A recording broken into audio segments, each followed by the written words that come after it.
Hello friends, welcome to online study kingdom.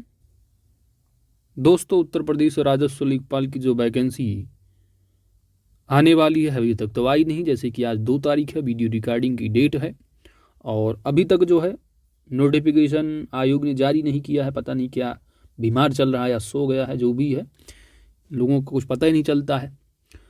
तो यहाँ पर हम लोग अरिहंत पब्लिकेशन की नई बुक है, बिल्कुल है ना, मार्केट में अवेलेबल, आप परचेज कर सकेंगे। और यहाँ पर जो है हम लोग 15 प्रैक्टिस सेट को कवर करेंगे, सेट बाई सेट। और आज की इस वीडियो में सेट नंबर 1 को कवर करेंगे, है ना। जैसे कि आपके 4 पार्ट दिए गए हैं सिलेबस में। हिंदी है, इसके बाद आप गणित को देखेंगे, इसके बाद आपका सामान्य ज्ञान है और उसके बाद ग्राम्य समाज और विकास से संबंधित सभी से आपको 25 प्रश्न आपको देखने को मिलेंगे। टोटल 100 प्रश्न होंगे, व्याख्या सहित हम लोग यहाँ पर कवर करेंगे। तो दोस्तों, यदि आप हमारे चैनल पर नए हैं तो चैनल को ज़रूर सब्सक्राइब कीजिए, क्योंकि आपकी सब्सक्रिप्शन ही हमारी ताकत है। साथ ही ऑल नोटिफिकेशन बेल आइकन को आप ज़रूर प्रेस कर लेना, ताकि आने वाली वीडियो की अपडेट्स आप सभी को प्राप्त होती रहे। टेलीग्राम चैनल का लिंक दिया हुआ है, लेटेस्ट अपडेट के लिए आप उसको ज्वाइन कर लीजिए @ऑनलाइन स्टडी किंगडम। ठीक है, सिंपली सर्च बॉक्स में जाइए और टाइप कीजिए टेलीग्राम की सर्च बॉक्स में ऑनलाइन स्टडी किंगडम, लिंक मिल जाएगा, ज्वाइन कर लीजिए दोस्त। तो आइए दोस्तों, हम लोग स्टार्ट करते हैं प्रैक्टिस सेट नंबर 1 को। तो 4 पार्ट में डिवाइड किए गए हैं, है ना। जैसे कि सामान्य हिंदी से आप 25 प्रश्न देखेंगे, इसी तरह गणित से, इसी तरह सामान्य ज्ञान और ग्राम समाज से 25 टोटल 100 प्रश्न कवर करेंगे। पहला प्रश्न है कि निम्नलिखित प्रश्न में 4 विकल्प दिए गए हैं, जिनमें से उस विकल्प का चयन करना है जो दिए गए शब्द का सही स्त्रीलिंग शब्द है। यानी राजपूत शब्द दे रखा है, इसका स्त्रीलिंग आपको बताना है, स्त्रीलिंग शब्द। तो इसका जो सही स्त्रीलिंग शब्द बनेगा वो बनेगा option A, Rajputani, option A. नीचे दिए गए शब्द का सही बहुवचन रूप वाला विकल्प पहचानिए। तलवार, तलवार का बहुवचन क्या होगा? तलवार का बहुवचन हो जाएगा तलवारें, ऑप्शन ए। बाकी सभी द्वितीय अशुद्ध हैं। आगे बढ़ते हैं। अगला प्रश्न है कि ह्रस्व व दीर्घ इनमें से किसके प्रकार हैं? तो ह्रस्व व दीर्घ जो है वो स्वर के प्रकार है, ऑप्शन ए यहाँ पर आपका सही जवाब होगा, है ना। तो जैसे कि आप देखेंगे जो ह्रस्व में आएंगे वो आ आएगा, आ ई नहीं, ये तो बड़ी दीर्घ में हो जाएगा, ठीक है। तो आ हो गया, आ ई उ, है ना, और ये जो है आपके आ जाते हैं किसमें? ह्रस्व में। दीर्घ में देखेंगे तो यहाँ पर आगा बड़ा हो जाएगा, बड़ी ई हो जाएगी, बड़ा ऊ हो जाएगा, इसके साथ ए भी होगा, आय भी होगा, है ना, ओ आओ, ये सभी क्या है आपकी, ये जो है स्वर के वो दीर्घ स्वर हैं, ठीक है। व्यंजन को देखोगे तो व्यंजन क्या है भाई? व्यंजन वो है जो कि स्वर की सहायता से बोले जाते हैं। स्वर की सहायता से जो बोले जाते हैं उनको आप व्यंजन कहोगे। वर्णमाला की अगर बात की जाए तो वर्णमाला में देखोगे तो स्वर प्लस व्यंजन दोनों आ जाते हैं। संयुक्त व्यंजन में देखोगे तो भाई 2 व्यंजनों को मिला दो तो संयुक्त व्यंजन हो जाएगा। जैसे कि मान लो ये 6 लिखा है, छा, ठीक है, तो इसको अगर अलग अलग करोगे तो आपका एक तरह से का के नीचे हलंत वाला हो जाएगा, अलग कर लोगे प्लस जो है ये शा, ठीक है। तो इस तरह आप लिख सकते हो। तो ये क्या है आपका? ये संयुक्त व्यंजन है। चलिए अगला प्रश्न है आपका, सर्वनाम वाले वाक्यों में लिंग का पता किससे चलता है? यहाँ पर सही जवाब है ऑप्शन ए, क्रिया से पता चलता है। एग्जाम्पल के तौर पर देखो, जैसे कि सर्वनाम देखोगे, सर्वनाम क्या होता है? मैं, या, वह, ठीक है। तो मैं वह हो गया, मान लीजिए मैं ऑनलाइन पढ़ रहा हूँ, है ना, मैं ऑनलाइन पढ़ रहा हूँ, तो मैं ऑनलाइन पढ़ रहा हूँ, ये पढ़ रहा हूँ। तो पढ़ रहा हूँ का मतलब क्या है कि आप क्रिया से जो है वो लिंग का पता आप कर रहे हो। यहाँ से ना पढ़ना क्या है, आपकी क्रिया हो जाएगी। तो मैं पढ़ रहा हूँ, क्रिया से क्या आप पता कर रहे हो कि मैं एक तरह से आपका कहोगे पुल्लिंग है। मैं पढ़ रही हूँ, तो पढ़ना से ही पता चल रहा है आपको। पढ़ रही हूँ, पढ़ रहे हैं, पढ़ रहा हूँ, ठीक है। तो यहाँ रही हूँ तो इसका मतलब क्या? पढ़ रही हूँ।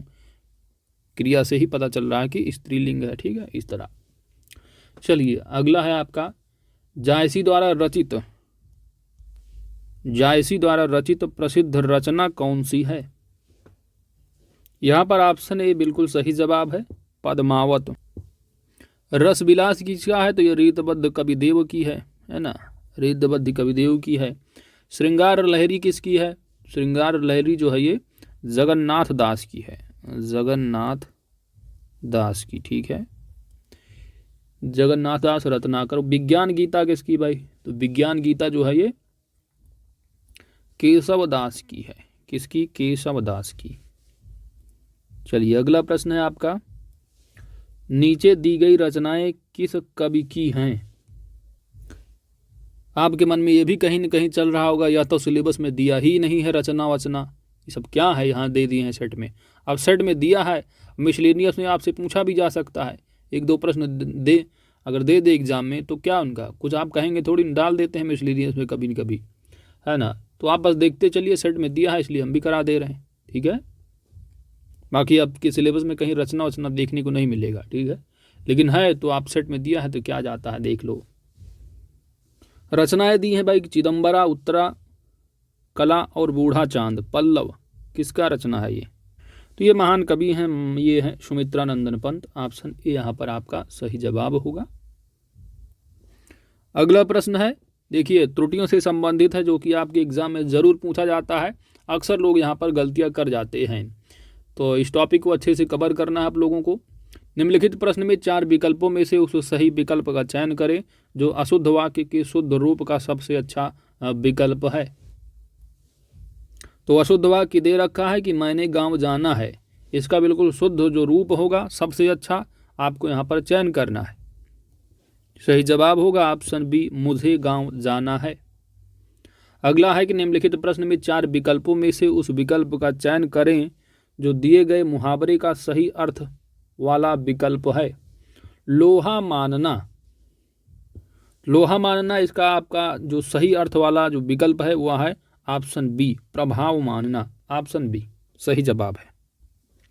अगला प्रश्न है, रसों का राजा। वैसे रस भी आपके सिलेबस में नहीं, मान लो मिसलेनियस के तौर पर डाल दिया जाए एग्जाम में, वैसे डाला नहीं जाएगा, लेकिन सेट दिया है तो आप सेट में दिया है तो करवा देते हैं। रसों का राजा किस रस को माना जाता है? प्रीवियस सेट में जो आपके सिलेबस रहे उसमें रस अलंकार हुआ करता था, लेकिन दिया है तो भाई कर लो। यहाँ पर आपका सही जवाब क्या होगा दोस्तों? रसों का राजा है श्रृंगार रस। किसी के द्वारा कहे गए वचन को ज्यों का त्यों लिखने के लिए किस चिन्ह का प्रयोग किया जाता है?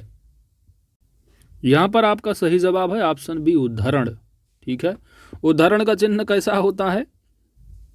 तो उद्धरण का चिन्ह आप कह सकते हैं इस तरह, आप जैसे कि एग्जाम्पल के तौर पर तुलसीदास कृत है ना, तुलसीदास ने क्या लिखा था? तुलसीदास कृत, है ना। अब इसके बाद यहाँ पर उद्धरण का चिन्ह लगा दिया जाता है, उद्धरण का चिन्ह लगा दिया गया, लिख दिया गया रामचरितमानस, है ना, क्योंकि रामायण तो वाल्मीकि की थी, तो रामचरितमानस उसके बाद फिर लगा दी जाता है। तो ये जो चिन्ह है ना आपका, ये चिन्ह, इसको आप कहोगे उद्धरण का, है ना। तो किसी के द्वारा कहे गए वचन को ज्यों का त्यों लिखने के लिए किसी चिन्ह का प्रयोग किया जाता है। एग्जाम्पल के तौर पर कह दो कि राम ने कहा मेरा घर नज़दीक है, तो मेरा घर नज़दीक है, तो इसको आप उद्धरण के में अंदर लिख दो ब्रैकेट में।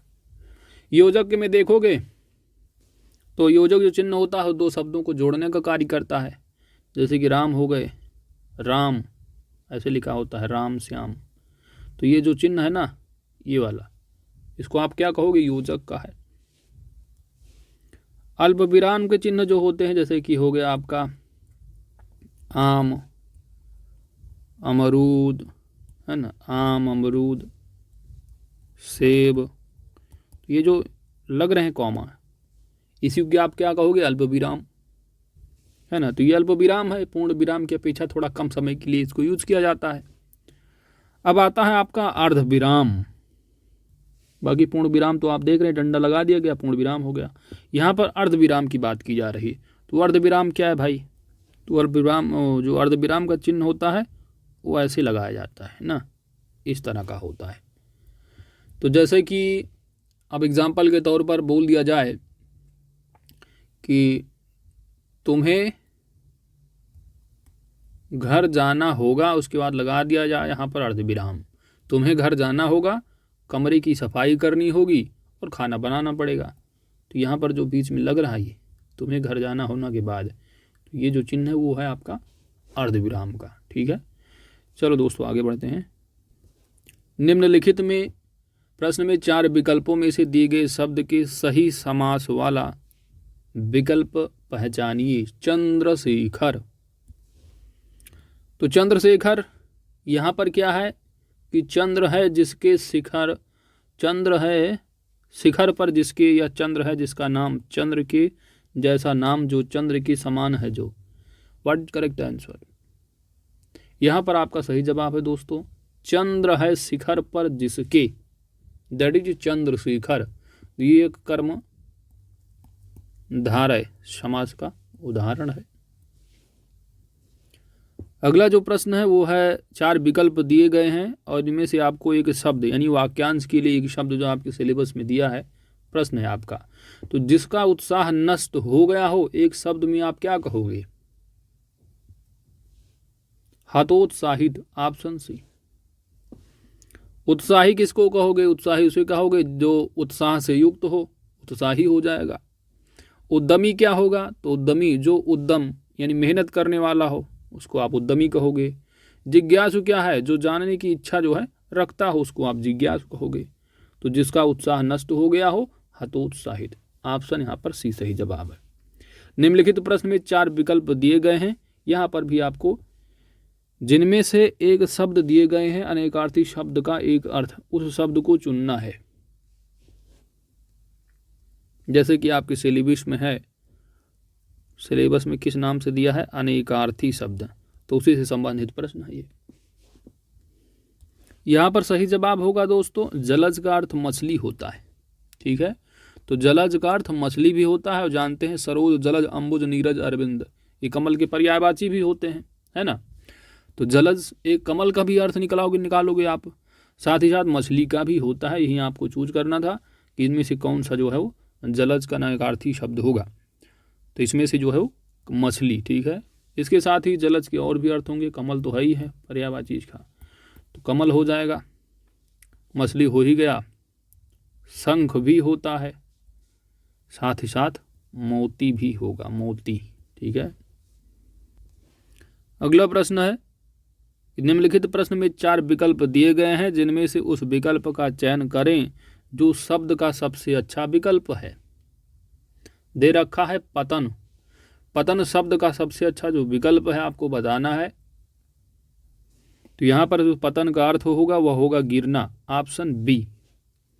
अगला प्रश्न है, निम्नलिखित प्रश्न में 4 विकल्प दिए गए हैं, इनमें से उस विकल्प का चयन करें जो सही विकल्प है। उपसर्ग शब्द के डॉट यहाँ पर फिल करना है किसमें लगते हैं। तो उपसर्ग शब्द के आगे लगते हैं या पीछे लगते हैं, आपको मालूम होना चाहिए कि जो प्रत्यय होता है वो शब्द के पीछे लगता है और उपसर्ग में जो है वो आगे लगता है। तो ये आप क्या कहोगे? आरंभ में, ऑप्शन बी। मान लीजिए एक शब्द सत्य है, अब सत्य में उपसर्ग लगा दो आप है, ठीक है, आ लगा दो तो असत्य इसका अर्थ ही बदल जाएगा, झूठ हो जाएगा, है ना। तो इस तरह ये उपसर्ग कहलाएगा। अब इसी तरह मान लो अगर प्रत्यय आपको लगाना, कोई लड़का दे रखा है, इसमें ई जो है ई प्रत्यय लगाओ, लड़का है शब्द है लड़का, लड़का शब्द में पीछे से लगा दो ई प्रत्यय तो ये हो जाएगा लड़की, तो अर्थ बदल जाएगा, इस मतलब लड़का लड़की लिंग बदल जाएगा। आगे बढ़ते हैं। निम्नलिखित प्रश्न में 4 विकल्प दिए गए हैं जिनमें से एक शब्द दिए गए शब्द का सही तद्भव रूप आपको बताना है। कपोत दे रखा है, कपोत, कपोत का तद्भव। तद्भव जानते हैं आप, बिल्कुल ठेठ भाषा में कह सकते हैं, संस्कृत से मिलता जुलता जो शब्द होता है तत्सम होता है। कपोत एक तत्सम शब्द है, इसका तद्भव जो बनेगा वह होगा कबूतर। तो कबूतर एक तद्भव है और इसका तत्सम होता है कपोत, ठीक है, तो इसको याद रखना है। अगला प्रश्न है, निम्नलिखित प्रश्न में 4 विकल्प दिए गए हैं, उनमें से उस विकल्प का चयन करना है जो प्रत्यय से नहीं बना शब्द है। प्रत्यय का मतलब शब्द के जो है पीछे नहीं जोड़ के बनाया गया है ना। अब जैसे कि चिकनाहट दे रखा है तो इसका संधि विच्छेद कर लोगे तो क्या हो जाएगा, चिकना धन आहट, यहाँ में चिकना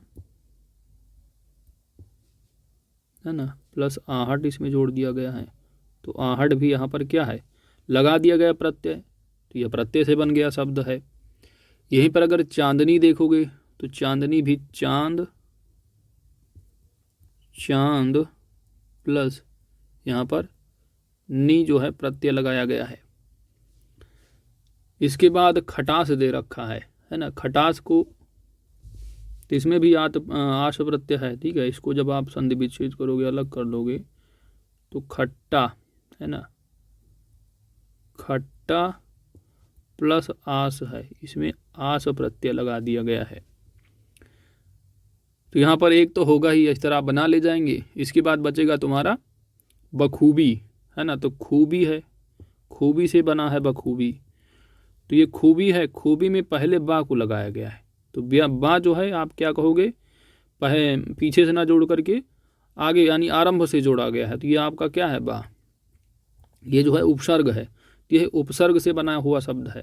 तो यहाँ पर पूछा गया है कि प्रत्यय से नहीं बना हुआ है, तो प्रत्यय से आपका ए भी है, बी भी है और सी भी है, लेकिन डी जो ऑप्शन है बखूबी यह नहीं बना है, तो ऑप्शन यहाँ पर डी आपका बिल्कुल सही जवाब हो जाएगा।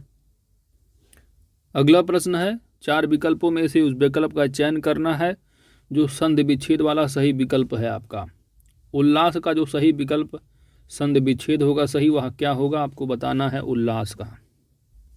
तो यहाँ पर ऑप्शन ए बिल्कुल सही जवाब है, उत धन लाश, ठीक है, उल्लास होगा। जैसा जानते हैं कि व्यंजन संधि है, तो व्यंजन संधि के अनुसार क्या होता है, यदि ता है या दा है ना, ता दा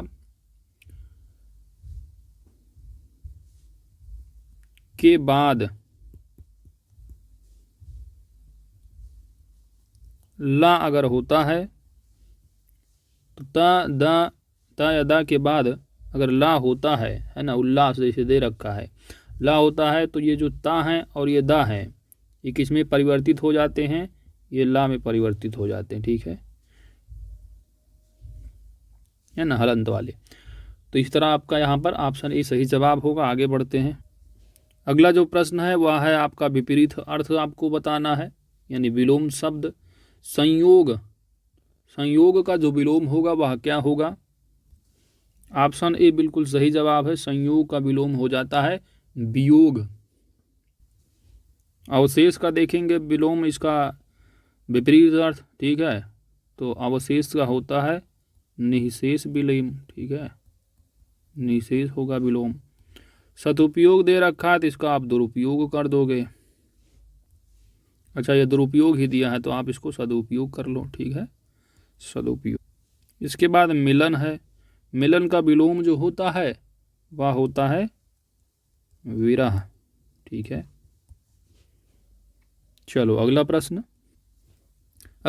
भाई, निम्नलिखित प्रश्न में 4 विकल्पों में से उस सही विकल्प का चयन करें जो निर्देशानुसार वाक्य परिवर्तन वाला सही विकल्प है, वाक्य परिवर्तन वाला। तो यहाँ पर वाक्य परिवर्तित तो होगा लेकिन अर्थ परिवर्तित तो नहीं है, तो यहाँ पर आपका सही जवाब क्या होगा, दिया हुआ प्रश्न कि आप इस किताब को पढ़े हैं, आप इस किताब को पढ़े हैं, इसका कर्मवाच्य बताना है, आप इस किताब को पढ़े हैं, ये आपका जो है वो हाँ कर्तृवाच्य शब्द है ना, कर्मवाच्य में आपको बताना है, तो यहाँ पर आपका सही जवाब हो जाएगा, कर्मवाच्य में इसको लिखोगे, इस किताब को आपके द्वारा पढ़ा गया है। वाच्य का अर्थ क्या होता है, तो वाच्य जो है वो क्रिया जो होती है, क्रिया का वह रूप होता है जिससे यह पता चलता है कि जो वाक्य में कर्ता प्रधान है ना, या कर्म या भाव, इनसे पता चलता है, वाच्य उसी को कहा जाता है। चलो अगले चलते हैं, आगे प्रश्न में थ्योरी के पार्ट को अच्छे से देखेंगे तो आपको समझ में आ जाएगा अच्छे से। आगे बढ़ते हैं। निम्नलिखित प्रश्न में 4 विकल्प दिए गए हैं, उस सही विकल्प का चयन करना है जो दिए गए पद के उचित अलंकार रूप का सबसे अच्छा विकल्प जो है दिया हुआ है। वैसे अलंकार सिलेबस में नहीं है, लेकिन अभी इन्होंने डाल दिया, 1-2 प्रश्न रस के भी डाल दिए अलंकार, है ना। देख लो आप, काली घटा का घमंड घटा, यहाँ पर आपका सही जवाब होगा यमक अलंकार का जो है उदाहरण है ऑप्शन ए। सिलेबस में है, नहीं ज़्यादा डिटेलिंग नहीं। आगे बढ़ते हैं। निम्नलिखित प्रश्न में 4 विकल्प दिए गए हैं, जिनमें से उस विकल्प का चयन करें जो दिए गए शब्द का सही स्त्रीलिंग शब्द है। तपस्वी, इसका स्त्रीलिंग आपको बताना है। यहाँ पर आपका सही जवाब होगा ऑप्शन ए तपस्विनी। इनमें से कौन सा ऊष्म व्यंजन है?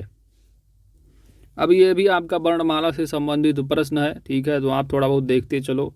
यूपी SSS का कुछ भरोसा नहीं, उनको अपने नहीं पता होता हमको क्या कब करना है, तो देखते चलो, है ना। वर्णमाला से संबंधित भी प्रश्न देख लो आप क्या जाता है।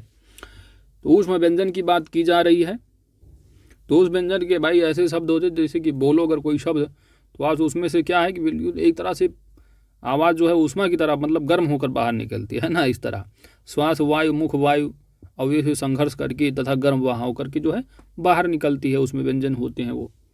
उसमें देखेंगे आप तो शाह है, शाह और सा और हा, तो ये जो हैं आपके ऊष्म व्यंजन के क्या हैं प्रकार हैं, सा, ये 4 हैं, इनको जरूर याद रखना है। तो इसमें आपका सी आपका सही जवाब होगा। वर्णमाला का ये सिलेबस का पार्ट है।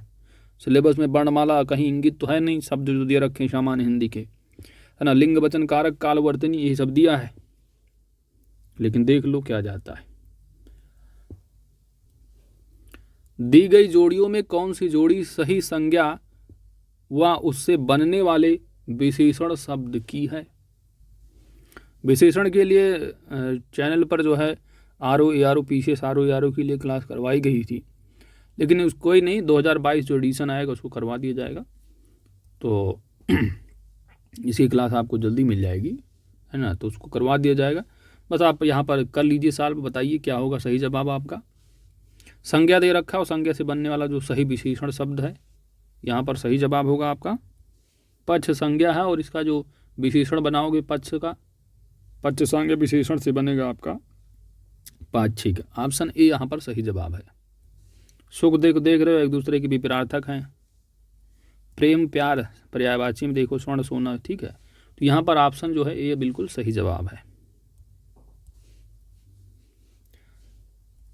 हिंदी का अंतिम प्रश्न है भाई, निम्नलिखित प्रश्न में 4 विकल्पों में से उस विकल्प का चयन करें जो निर्देशानुसार काल परिवर्तन वाला सही विकल्प है। काल परिवर्तन वाला सही विकल्प। बच्चों ने खेल खेला, बच्चों ने खेल खेला, इसका आपको भविष्यत काल यानी भविष्य काल बताना है। तो भविष्य में होगा बच्चे ने खेल खेला, तो यहाँ पर बनेगा भविष्य का। देखो जैसे कि लिखा है पहला कि बच्चे खेल खेल चुके हैं, है ना, तो खेल खेल चुके हैं, तो चुके मतलब चुके तो कोई दिक्कत नहीं, इसका मतलब यहाँ पर आप भविष्य इसको आप बना दोगे भूतकाल में चला जाएगा, ये खेल चुके। बच्चे खेल रहे हैं, तो खेल रहे हैं इसका मतलब क्या है, ये वर्तमान है। इंग्लिश में आप क्या होते हैं इसको प्रेजेंट इंडेफिनिट टेंस बोलते हो, है ना, तो ये क्या है वर्तमान में है। बच्चे खेल खेल चुके होंगे, ये भी भूतकाल में चला जाएगा। बच्चे खेल खेलेंगे, चलो भाई खेलेंगे, तो ये आपका भविष्य है। तो ऑप्शन डी यहाँ पर आपका सही जवाब होगा, ऑप्शन डी। तो दोस्तों आपका 25 प्रश्न जो है वो हिंदी का कंप्लीट होता है। बढ़ते हैं अगले टॉपिक दैट इज गणित की ओर। तो मैथ का आपका पहला प्रश्न है, प्रश्न नंबर 26 है। देखिए यहाँ पर थोड़ा आप ध्यान दे सकते हैं दोस्त कि मैथ मुझे आती बिल्कुल नहीं है, फिर भी सेट में दे रखे हैं, कोर्स में आपके है सिलेबस में, तो कंप्लीट कराने की कोशिश करता हूँ। बाकी बहुत सभी लोग जो है जो स्पेशली मैथ पढ़ते होंगे, स्पेशली मैथ के एक्सपर्ट होंगे, वो तो क्वेश्चन देखते ही आंसर आपका आ जाएगा। तो अगर आपके पास कोई शार्ट ट्रिक हो तो कमेंट करके ज़रूर बताइएगा, ताकि मुझे भी कुछ सीखने को मिले, है ना। चलिए आइए, पहला प्रश्न दे रखा है 26 नंबर कि एक खुदरा विक्रेता ने 10 रुपये की दर से 7 वस्तुएं और 11 रुपये की दर से 9 वस्तुएं और 15 रुपये की दर से 14 वस्तुएं खरीदी।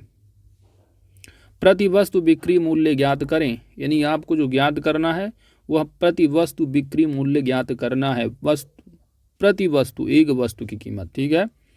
यदि कंडीशन क्या बताई, यदि माना जाता है कि औसत लागत मूल्य पर 20% लाभ होना है, औसत लागत मूल्य पर। अब आपको औसत लागत मूल्य निकाल लेना है। 10 रुपये की दर से 7 वस्तुएं हैं, 10 रुपये की दर से 7 वस्तुएं, इसका मूल्य टोटल कितना आएगा, 10 सत्ते 70। 11 रुपये की दर से है 9 वस्तुएं, तो 11 9 99 होगा। फिर 15 की दर से खरीदी जा रही हैं कितनी वस्तुएं, 14 वस्तुएं, तो 15 × 14 करोगे कितना आएगा, 15 चौको 60 यानी 150, 60 6 5 11, तो 210 हो जाएगा। टोटल आप करोगे तो कितना होगा, टोटल हो जाएगा 9379। ठीक है, 379।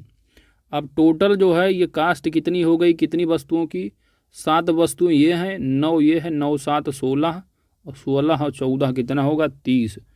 30 वस्तुओं की जो लागत है, कास्ट है, वह 379 रुपये है। एक वस्तु की कितनी हो जाएगी, एक वस्तु की लागत हो जाएगी 379/30, है ना। अब एक वस्तु की लागत निकाल लो। अब मैं इसी को यहीं पर छोड़ देता हूं, क्योंकि हमको एक वस्तु की लागत निकालना है, साथ ही वहां पर 20% और जोड़ देना है, तब हमको निकालना है प्रति वस्तु बिक्री मूल्य। अब आपने औसत लागत यहाँ पर निकाल ली, इतनी आएगी एक वस्तु की। अब यहाँ पर एक मत करो, यहाँ पर थोड़ा छोड़ दो, क्योंकि अब यहाँ पर 120 से आप मल्टीप्लाई करोगे ही ऑलरेडी, है ना, क्योंकि 20% पर बेचना है। तो अगर 20% कास्ट इसमें लागत में प्रॉफिट जोड़ दोगे तो 120/100 कर दोगे, 20% इसको इंक्रीज़ करोगे तो 120/100 करोगे ना, तो यह जो आ जाएगा आपका सॉल्व करने पर भाई, इसलिए मैंने यहाँ पर छोड़ दिया, क्योंकि 3 चौक 12 हो जाएगी, ये 4 से कट जाएगा, है ना, तो 3 चौक 12 हो जाएगा। अब 4 से आप इसको मल्टीप्लाई कर दो, उसके बाद 100 से भाग दे दो, तो यह आसान है। इसके बाद आप क्या करते, पहले अगर कर लेते फिर 30 से इसको भाग देते, फिर 120/100 से गुणा करते, तो इसीलिए छोड़ दो यहाँ पर। अब यहाँ पर क्या है, मल्टीप्लाई हो जा रहा, आसान से कट जाएगा, तो मल्टीप्लाई कर लो जरा। 4 9 36, 4 7 28, 28 3 कितना होगा, 31, उसके बाद 4 3 12 होगा, और 12 और 3 15, और 100 से डिवाइड करोगे तो दो अंक के बाद दशमलव लग जाएगा, तो 15 रुपया 16 पैसा आ जाएगा। यानी आपका आंसर ए बिल्कुल सही जवाब है। चलिए आगे बढ़ते हैं दोस्तों। अगला प्रश्न है वर्क एंड टाइम से है, कार्य और समय से संबंधित प्रश्न है कि ए और बी 12 दिन में एक कार्य को पूरा कर सकते हैं, बी और सी उसी काम को 16 दिन में पूरा कर सकते हैं, ए और सी उसी कार्य को 24 दिन में पूरा कर सकते हैं। वह अगर तीनों जो है एक साथ मिलकर कार्य करें तो उस कार्य को कितने दिनों में पूरा करेंगे, यह प्रश्न है आपके सामने। तो इसको कैसे सॉल्व करते हो भाई, ए प्लस बी है, ए और बी मिलकर उस कार्य को 12 दिन में पूरा कर रहे हैं, और बी और सी कार्य कर रहे हैं, बी प्लस सी उस कार्य को कितने दिन में, 16 दिनों में कर रहे हैं। वहीं पर ए और सी मिलकर कार्य कर रहे हैं, ए और सी कितने दिनों में, 24 दिनों में। अब इन तीनों का एलसीएम ले लोगे, इनका एलसीएम क्या आएगा, 24 दूना 48, 16 3 48, 12 चौक 48, यानी इसका जो एलसीएम बनेगा वो 48 हो जाएगा। तो ये 48 काम हो जाएंगे।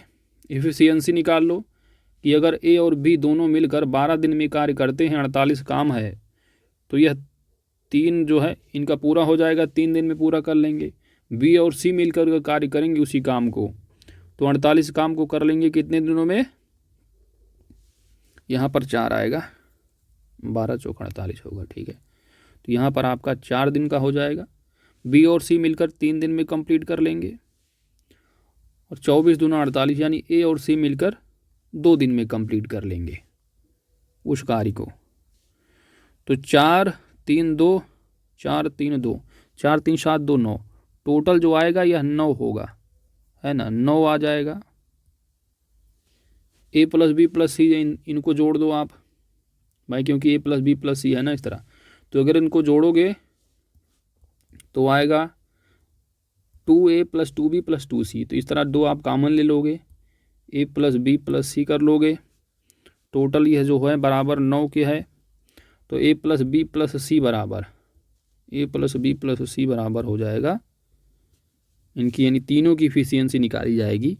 तो तीनों की इफिशियंसी आ जाएगी 4.5, है ना, क्योंकि ये इफिशियंसी ही तो है भाई। 12 दिन में कंप्लीट कर लेते हैं तो किस इफिशियंसी से काम कर रहे हैं ये, 4 की इफिशियंसी से। इसी तरह 16 के दिन का देखो बी प्लस सी की इनकी इफिशियंसी इतनी है, तो ये टोटल इफिशियंसी है 9। कितना, इनकी ए प्लस बी प्लस सी की 2 गुने की इफिशियंसी है। तो पूरा इफिशियंसी ए प्लस बी प्लस सी बराबर कितना होगा, 2 से डिवाइड करोगे 4.5। तो ए प्लस बी प्लस सी की इफिशियंसी आपकी कितनी आ गई, 4.5। और टोटल जो वर्क है वो है 48 काम। 4.5 की इफिशियंसी से काम कर रहे हैं, कितने दिनों में कंप्लीट कर लेंगे। आप इसको डिवाइड कर दोगे 48/4/5 कर लोगे, इसी को सॉल्व कर लोगे, वही आपका दिन आ जाएगा, है ना। तो देखो 48, ठीक, इसको थोड़ा और सॉल्व कर लो आप। इसको लिख सकते हैं 16 3 48, 15 3 45, 1.5। इसको और थोड़ा कर लो तो 160 लिख लो, है ना। 160/15, 15 पहाड़ा तो आ ही रहा होगा। तो इसको अगर सॉल्व करोगे दोस्त तो 15 10 बार तो जाएगा, 11 बार जाएगा नहीं क्योंकि 165 हो जाएगा। तो 10 बार अगर ले जाओगे तो 15 दहम्मा 150 हो जाएगा, 10 बचेगा। बार नहीं जाएगा तो आप क्या करोगे, 0 बढ़ा दे, बार नहीं जाओगा, है ना। तो इस तरह अगर आप सॉल्व करोगे तो 15 छक्का 90, 15 छक्का 90। अरे 15 कम 15 करोगे 1 आएगा, फिर बार नहीं जाएगा तो 0 तो बढ़ाओगे यहाँ पर, फिर पॉइंट लगाओगे 15 छक्का 90, 15 छक्का 90, इस तरह होता चला जाएगा। तो 6 7 आ जाएगा, है ना। तो ऑप्शन यहाँ पर डी आपका सही जवाब है। इस तरह आपको सॉल्व करना है। बाकी अगर और कोई शॉर्ट ट्रिक हो तो कमेंट करके ज़रूर बताइएगा। आगे बढ़ते हैं। अगला प्रश्न है कि एक आदमी 5 घंटे में एक यात्रा पूरी करता है। 5 घंटे में। वह यात्रा के पहले आधे भाग में 21 किलोमीटर प्रति घंटा की गति से और दूसरे आधे भाग में 24 किलोमीटर प्रति घंटा की गति से यात्रा करता है। यात्रा की कुल दूरी आपको ज्ञात करनी है, कुल दूरी। जैसा कि आप जानते हैं, यदि दूरी क्या है, दूरी यदि समान है और जो चाल है वह अगर अलग अलग है तो औसत जो फार्मूला लगता है वह होता है 2xy अपान x प्लस वाई। यक्स जो है वो पहली चाल है और दूसरी जो है वाई चाल है, ठीक है। तो यक्स बराबर कितना दे रखा है, 2 इंटू करोगे 21, दूसरा है 24, डिवाइड बाई करोगे 21 प्लस 24, ठीक है। कितना आ जाएगा, 112/5। ये आपकी हो गई औसत चाल, ठीक है। ये औसत चाल का फार्मूला है आपका, औसत चाल, ठीक है। तो औसत चाल हो गया कितना, 112/5, ये आपकी औसत चाल आ गई। तो औसत चाल हो गई 1 घंटे की 112/5। तो 5 घंटे में कितना होगा, 5 से इसको मल्टीप्लाई कर दोगे तो आपकी दूरी आ जाएगी।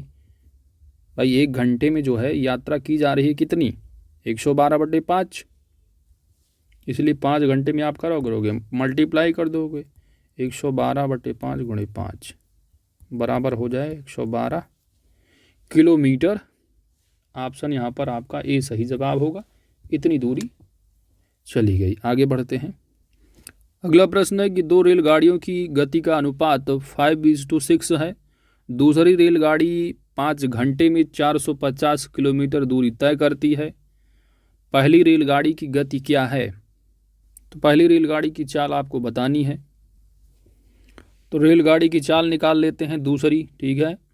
तो दूसरी रेलगाड़ी की चाल बराबर होता है दूरी बटे समय। दूरी है 450 और 5 घंटे में जो है ये चल रही है, ठीक है।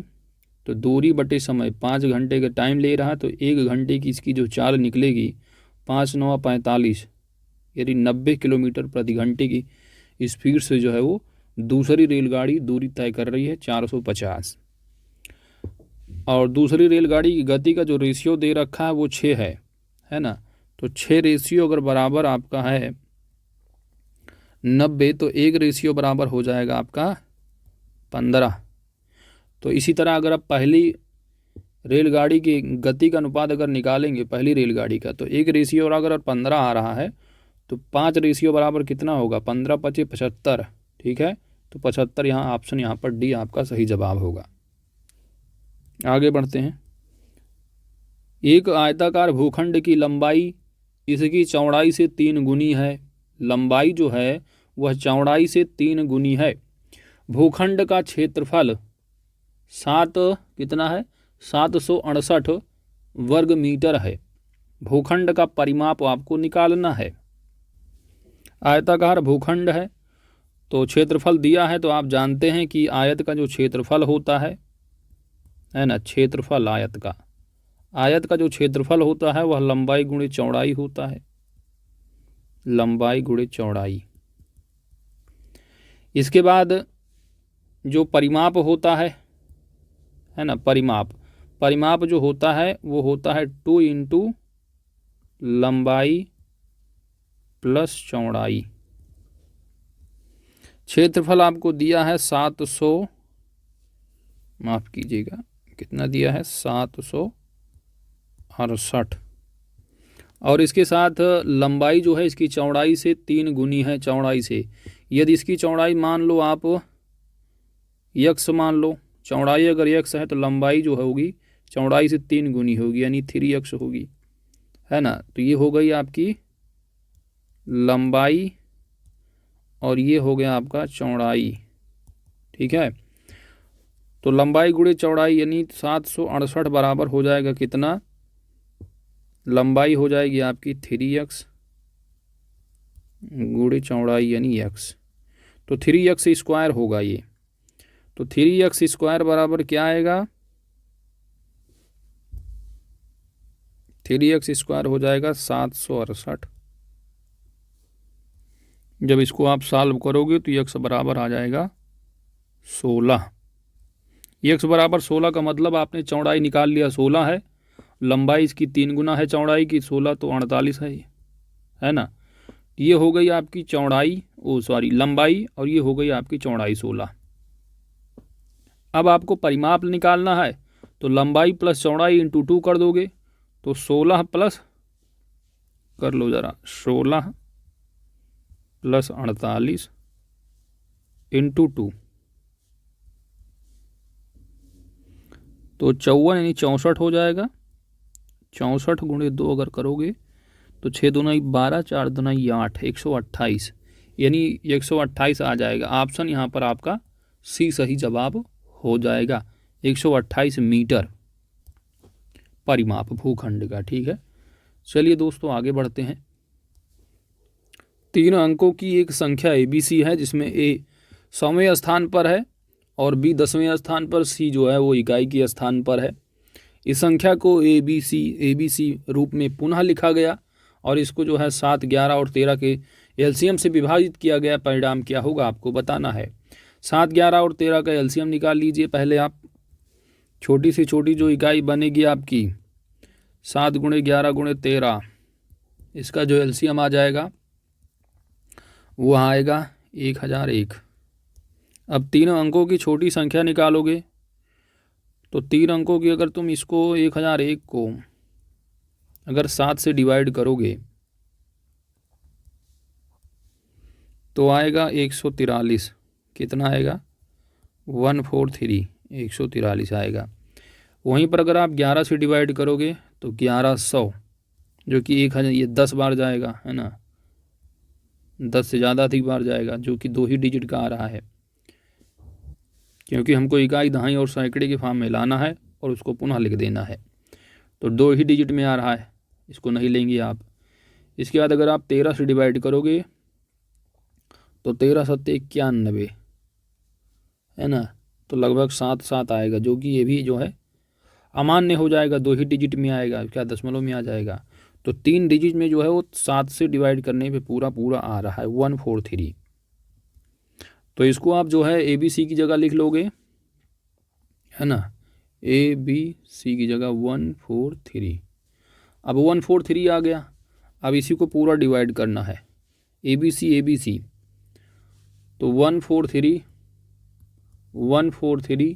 डिवाइड बाई ABC, कहने का मतलब इससे इसी के एलसीएम से करना है आपको।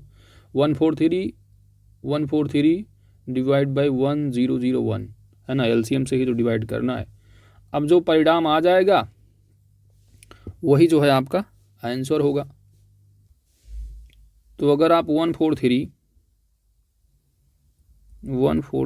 को डिवाइड करोगे 1001 से, ठीक है, तो जो आंसर आएगा आपका 143 ही आएगा। 143 को आप ABC लिख सकते हो। तो यहाँ पर आपका ऑप्शन ए सही जवाब हो जाएगा। अगला प्रश्न है आपका 32 नंबर।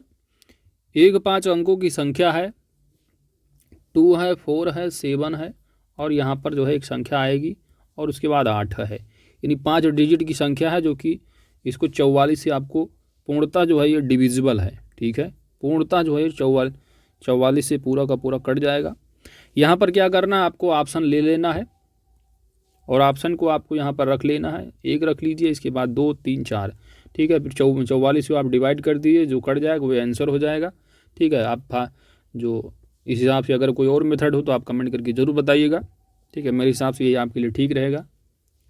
तो इसका जो आंसर होगा वह होगा आंसर इसका बी, ठीक है। आगे बढ़ते हैं। अगला प्रश्न है कि 256 के वर्गमूल और 16 के वर्गमूल के गुणनफल ज्ञात करें और फिर परिणाम के वर्गमूल को ज्ञात करें। तो 256 के वर्गमूल और 16, तो 256 और इसके साथ जो है 256 का जो वर्गमूल हो जाएगा वो कितना होगा, 16 हो जाएगा। और 16 फिर 16 का निकाल लो, 16 का वर्गमूल हो जाएगा 4। के वर्गमूल के गुणनफल ज्ञात करें। अब इन दोनों का गुणनफल कर लो, गुणे 4 कर लो, तो 16 चौको 64 आ जाएगा। और फिर जो परिणाम आ रहा है 64, इसका वर्गमूल कर लो तो 8 आ जाएगा। आंसर यहाँ पर आपका सी सही जवाब है। Option C is the correct answer. 2 कुर्सियाँ और 1 मेज 170 रुपये में खरीदी जा सकती हैं। 5 कुर्सियाँ और 4 मेज 530 रुपये में खरीदी जा सकती हैं। एक कुर्सी का लागत मूल्य आपको निकालना है।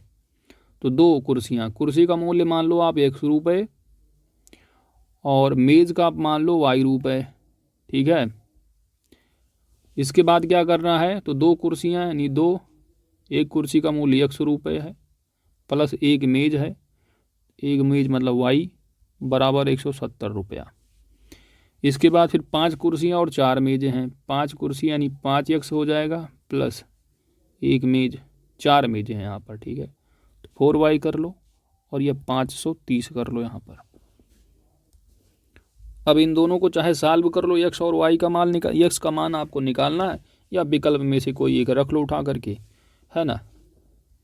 अब इसमें क्या करना है आपको कि माइनस करना है, यानी x की वैल्यू आपको निकालना है, y को कट कर देना है। तो यानी अगर पहले समीकरण को, जो 2 समीकरण बने हैं, पहले समीकरण को अगर आप 4 से गुणा करते हो तो ये 4y हो जाएगा और ये वाला माइनस कर दोगे तब आपका आंसर आ जाएगा, ठीक है। तो आप ऐसे भी करके देख सकते हो। यदि आप इसको करते हो 4 से गुणा तो 2 चौक 8x हो जाएगा प्लस 4y है और 17 चौक 68 680 हो जाएगा। और नीचे वाला जो है 5x है, इसको गुड़ा उड़ा कुछ मत करो, ठीक है। 4y, क्योंकि 4y कट जाएगा, माइनस कर लो बस 530, ठीक है। अब माइनस कर लो, अगर माइनस कर लोगे आप तो ये माइनस माइनस हो जाएगा 0 आपका, प्लस माइनस, ठीक है। इसके बाद 8 में से 5 जाएगा तो 3x हो जाएगा और 80 में से 30 गया 50 हो गया और 6 में से 1 गया 5। तो x की वैल्यू यानी 3x बराबर आ गया 150, तो x बराबर आ जाएगा 50 आपका आंसर, ठीक है। तो ऑप्शन बी यहाँ पर सही जवाब है। या ऑप्शन से आप पुट कर लो यहीं पर, जैसा आपको जल्दी आप कर पाएँ, ठीक है। तो आंसर यहाँ पर बी आपका सही जवाब है।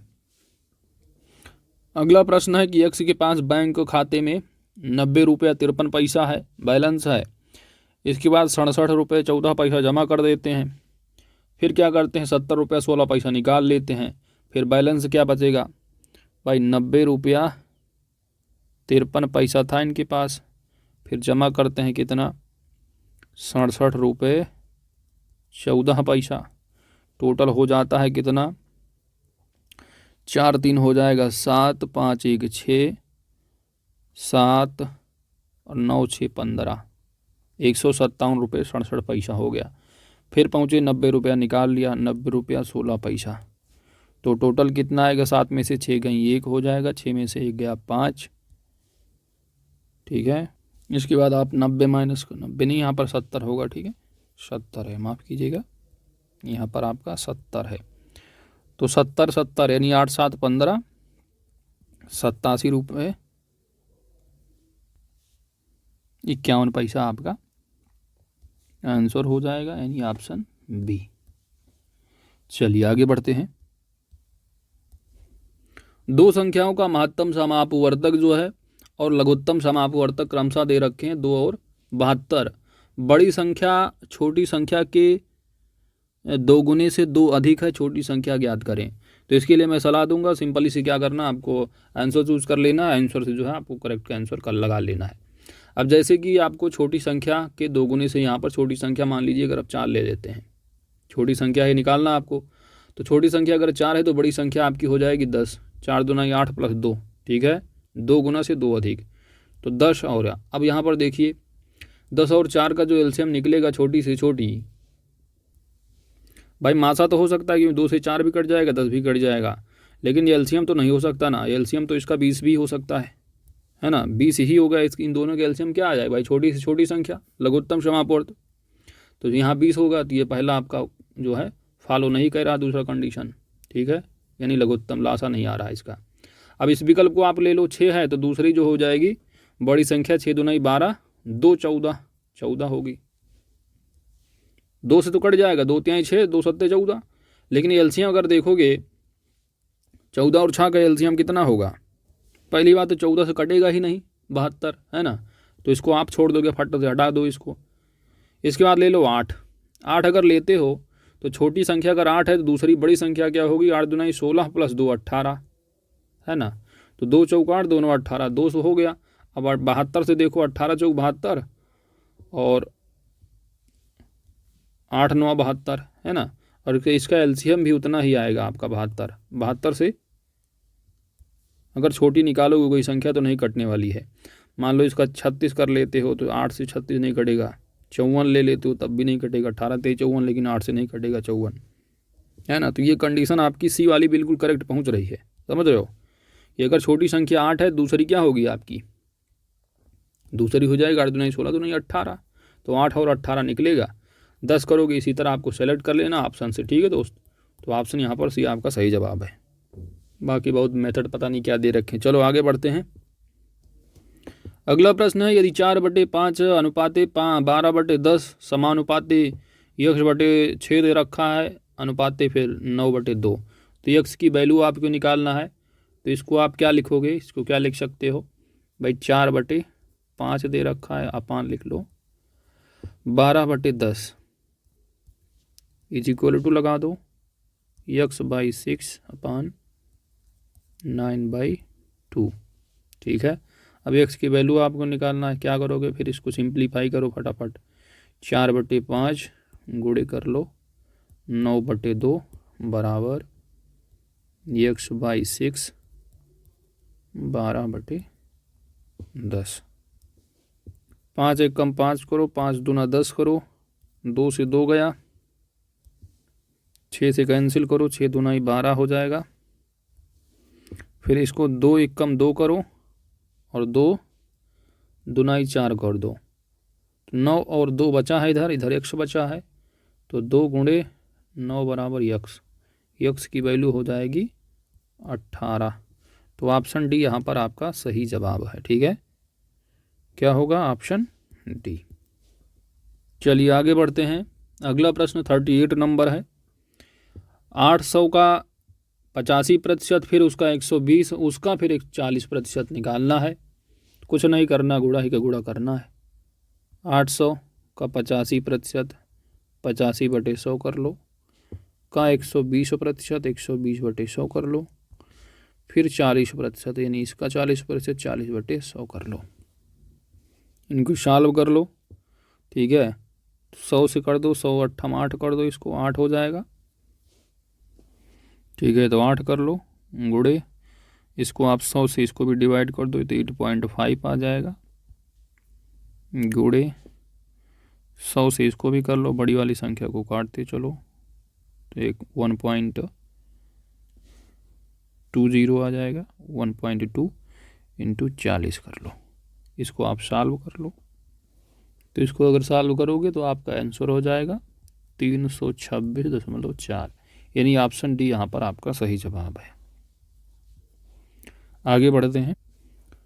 यदि एक वस्तु 300 रुपये में खरीदी गई और उस वस्तु पर 50 रुपये मरम्मत के रूप में खर्च किए गए और इसे अंकित मूल्य पर 20% लाभ पर बेचा जाना चाहिए, जो कि लागत मूल्य से 10% अधिक अंकित है, आवश्यक विक्रय मूल्य ज्ञात करें। तो अब क्या करना है, इसमें कुछ करना नहीं है। देखो 300 रुपये भाई खरीदी गई कोई वस्तु है और 50 रुपये मरम्मत में खर्च कर दिए, 50 रुपये और जोड़ दो, आपकी कास्ट जो हो जा रही है वो 350 हो जा रही है। और इसे, ठीक है, इसे अंकित मूल्य पर 20% लाभ पर बेचा जाना चाहिए, यानी विक्रय जो होगा वह 20% लाभ पर होगा। अंकित मूल्य पर आपको अंकित मूल्य निकाल लेना फट से, जो कि लागत मूल्य से 10% अधिक अंकित है, ठीक है। लागत मूल्य से 10% अधिक अंकित है। तो अंकित मूल्य क्या है इसका? अगर 10% बढ़ाओगे तो क्या करोगे, इसको इसमें 35 जोड़ दिया, ऐसी कर दो 110%, ठीक है।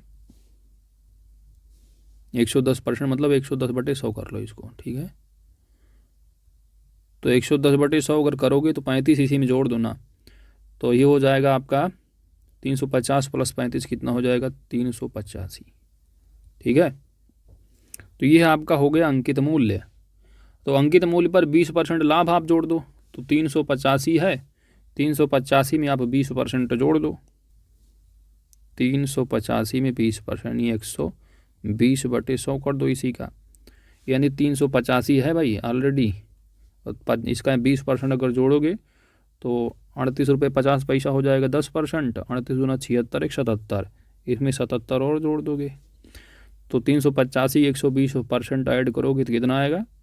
8 7 5 12 और 8 7 15, 1 16 हो जाएगा और 3 1 4, 462 आ जाएगा, यानी ऑप्शन सी आपका सही जवाब होगा, है ना। ये अंकित मूल्य है, अंकित मूल्य 385, 120% इसका हो जाएगा ये 77 रुपये, जोड़ दोगे तो आपका ये विक्रय मूल्य हो जाएगा 462। आगे बढ़ते हैं।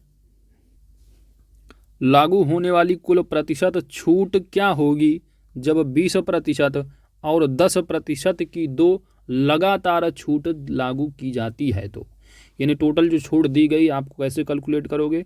मान लीजिए आपकी वस्तु कोई 100 रुपये की वस्तु है, 20% अगर आप छूट दे देते हो तो उसकी कीमत फिर बचती है 80, है ना। 20% आपने छूट दिया तो 80 रुपया होगा, फिर आपको फिर 10% छूट देना है तो 80 का 10% निकालोगे तो 8 आ जाएगा। 10% फिर छूट दे रहे हो तो वस्तु आखिरी में आपकी कितनी बिक रही, कितने की? 72 रुपये की बिक रही है ना। अब 100 रुपये की जब वस्तु है 72 रुपये में बेच रहे हो, लास्ट में आप एक ने आप 20% दूध दिया, फिर कह रहे हो नहीं अब 10% और दे देते हैं, जो 80 बचा है तो 80 में 10% और माइनस कर दो, 72 बची। अब 72 जो अल्टीमेट आप देखोगे लास्ट में आपका परसेंटेज कैलकुलेट कितना हो रहा है भाई? 100 रुपये की वस्तु है 72 रुपये में बेच दे रहे हो तो 28 रुपये आप क्या करो, छूट दे रहे हो, छूट टोटल लगातार, यही है कुल प्रतिशत छूट 28%, ठीक है। इस तरह कैलकुलेट करना कॉमन सेंस से। आगे बढ़ते हैं, ठीक है। अब इसमें सोचने वाली बात नहीं है, फार्मूला अब बुक वगैरह में फार्मूला पता नहीं, लागत बट्टा मूल्य पता नहीं क्या क्या दिए, ठीक है। वैसे कॉमन सेंस से कर लेना आपको। आगे बढ़ते हैं। अगला आपको इंटरेस्ट कैलकुलेट करना है। ब्याज दर ज्ञात करें जब 1000 रुपये की मूलधन पर 5 वर्ष की अवधि में साधारण ब्याज 440 रुपये प्राप्त हो जाता है। अब जैसे कि आप जानते हैं, जो कोई भी साधारण इंटरेस्ट होता है, साधारण जो ब्याज है, क्योंकि जो साधारण ब्याज दर होता है वो हर साल क्या होता है, बराबर ही होता है ना, हर साल क्या है, बराबर होता है। तो 5 साल में भाई कितना हुआ है, 440 रुपया हो गया है 5 साल का, 5 साल का। तो 1 साल में जो रहा हुआ होगा वही तो फिर उतना है ना। मान लो 1 साल का 10 रुपये रहा होगा साधारण ब्याज, दूसरे साल में भी 10 रुपया रहा, फिर 10 रुपया रहा, फिर 10 रुपये, इस तरह 5 साल में देखोगे तो 50 रुपया हो गया। और इसी को अगर आप 5 साल से मल्टीप्लाई कर दोगे, इस साल का कितना आएगा, 10 रुपया, क्योंकि साधारण इंटरेस्ट बराबर ही तो होता है। तो इसी तरह क्या करना है, यहाँ पर टोटल जो ब्याज है 440 रुपये डिवाइड बाई 5 करोगे तो 1 साल का इंटरेस्ट आ जाएगा। 1 साल का इंटरेस्ट कितना आएगा, 5 अट्ठे 40 और 5 अट्ठे 40, 88 रुपया।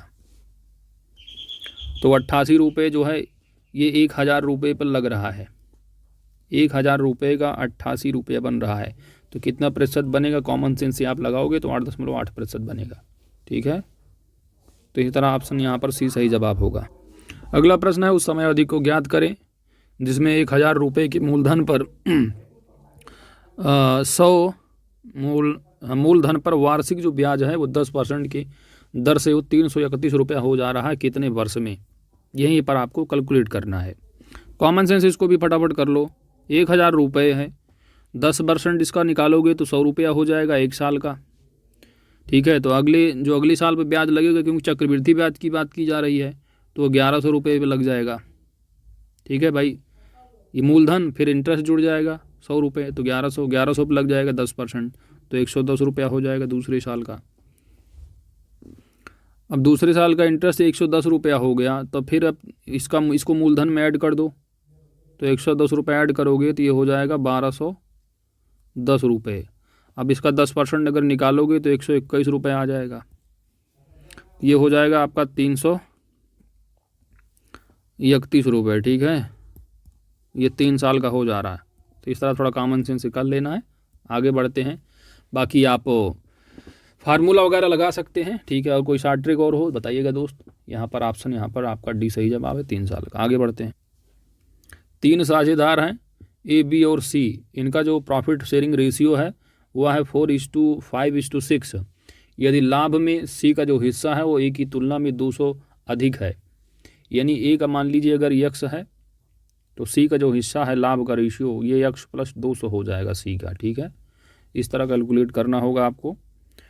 तो आइए देखते हैं आप क्या करना है। इसको सिंपली कुछ नहीं करना, ऑप्शन से भी कर सकते हैं, लेकिन ऑप्शन से थोड़ा टाइम ज़्यादा लग जाएगा। आपको क्या करना है कि मान लीजिए आपका ए का जो हिस्सा है वो 4x हो जाएगा, बी का 5x और सी का जो है वो 6x, और ये जितना जो बराबर आएगा वही आपको निकालना है कैलकुलेट करके। ठीक है, तो यहाँ पर देखना आपको क्या कि भाई सी का जो हिस्सा है, सी का हिस्सा 6x है, वो ए की तुलना में 200 अधिक है, यानी 6x बराबर जो है वह क्या है, ए की तुलना में, यानी 4x इसका है प्लस 200 है, तब ये बराबर होगा।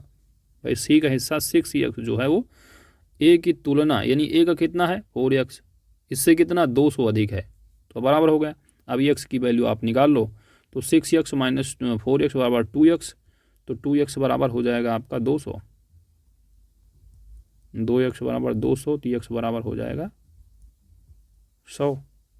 जब x की वैल्यू आपने निकाल ली तो बहुत आसान है, कुछ नहीं करना।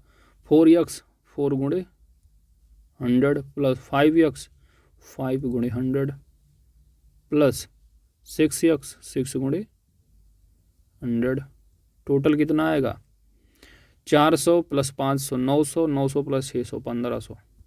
यही आपका आंसर हो जाएगा ऑप्शन ए। आगे बढ़ते हैं, 3 साझेदार हैं ए, बी और सी। इनका जो अनुपात है लाभ का, प्रॉफिट शेयरिंग रेशियो दे रखा है 2:3:4। एक नया साझेदार है ना डी शामिल हो जाते हैं, और जी जब शामिल हो रहे हैं तो इनके ए और सी प्रत्येक के शेयरों में से आधा हिस्सा ले लिया। चलो ठीक है, कोई नहीं। इसके बाद यदि लाभ में डी का जो हिस्सा है वो अब 100 रुपये बन जा रहा है, इनका हिस्सा 100 रुपये बन जा रहा है, तो कुल लाभ ज्ञात करें। कुछ नहीं करना, सिंपल ही है।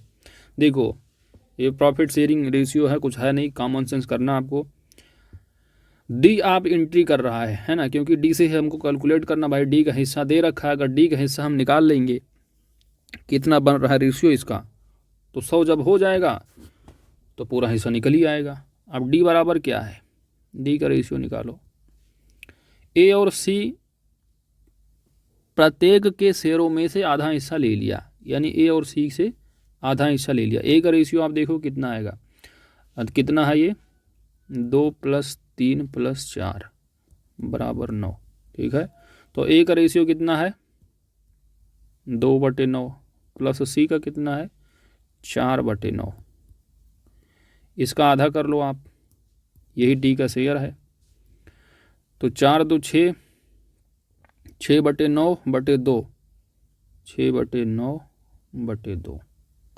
तो ये क्या कर लिख सकते हो आप इसको, 6/9 दूनी 18, ठीक है, 6/18, 1/3 इसको लिख सकते हो, ठीक है।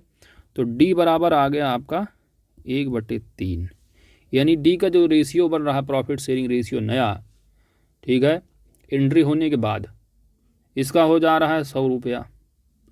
तो 1/3 यानी डी का जो शेयर है वह 1/3 है, जो कि 100 रुपये के बराबर है। तो 1/3 है तो 1 बराबर कितना होगा, पूरा जो होगा वह कितना होगा, यह हो जाएगा, आप 3 से मल्टीप्लाई कर दोगे 300 आंसर हो जाएगा, है ना। तो ऑप्शन यहाँ पर डी आपका सही जवाब होगा।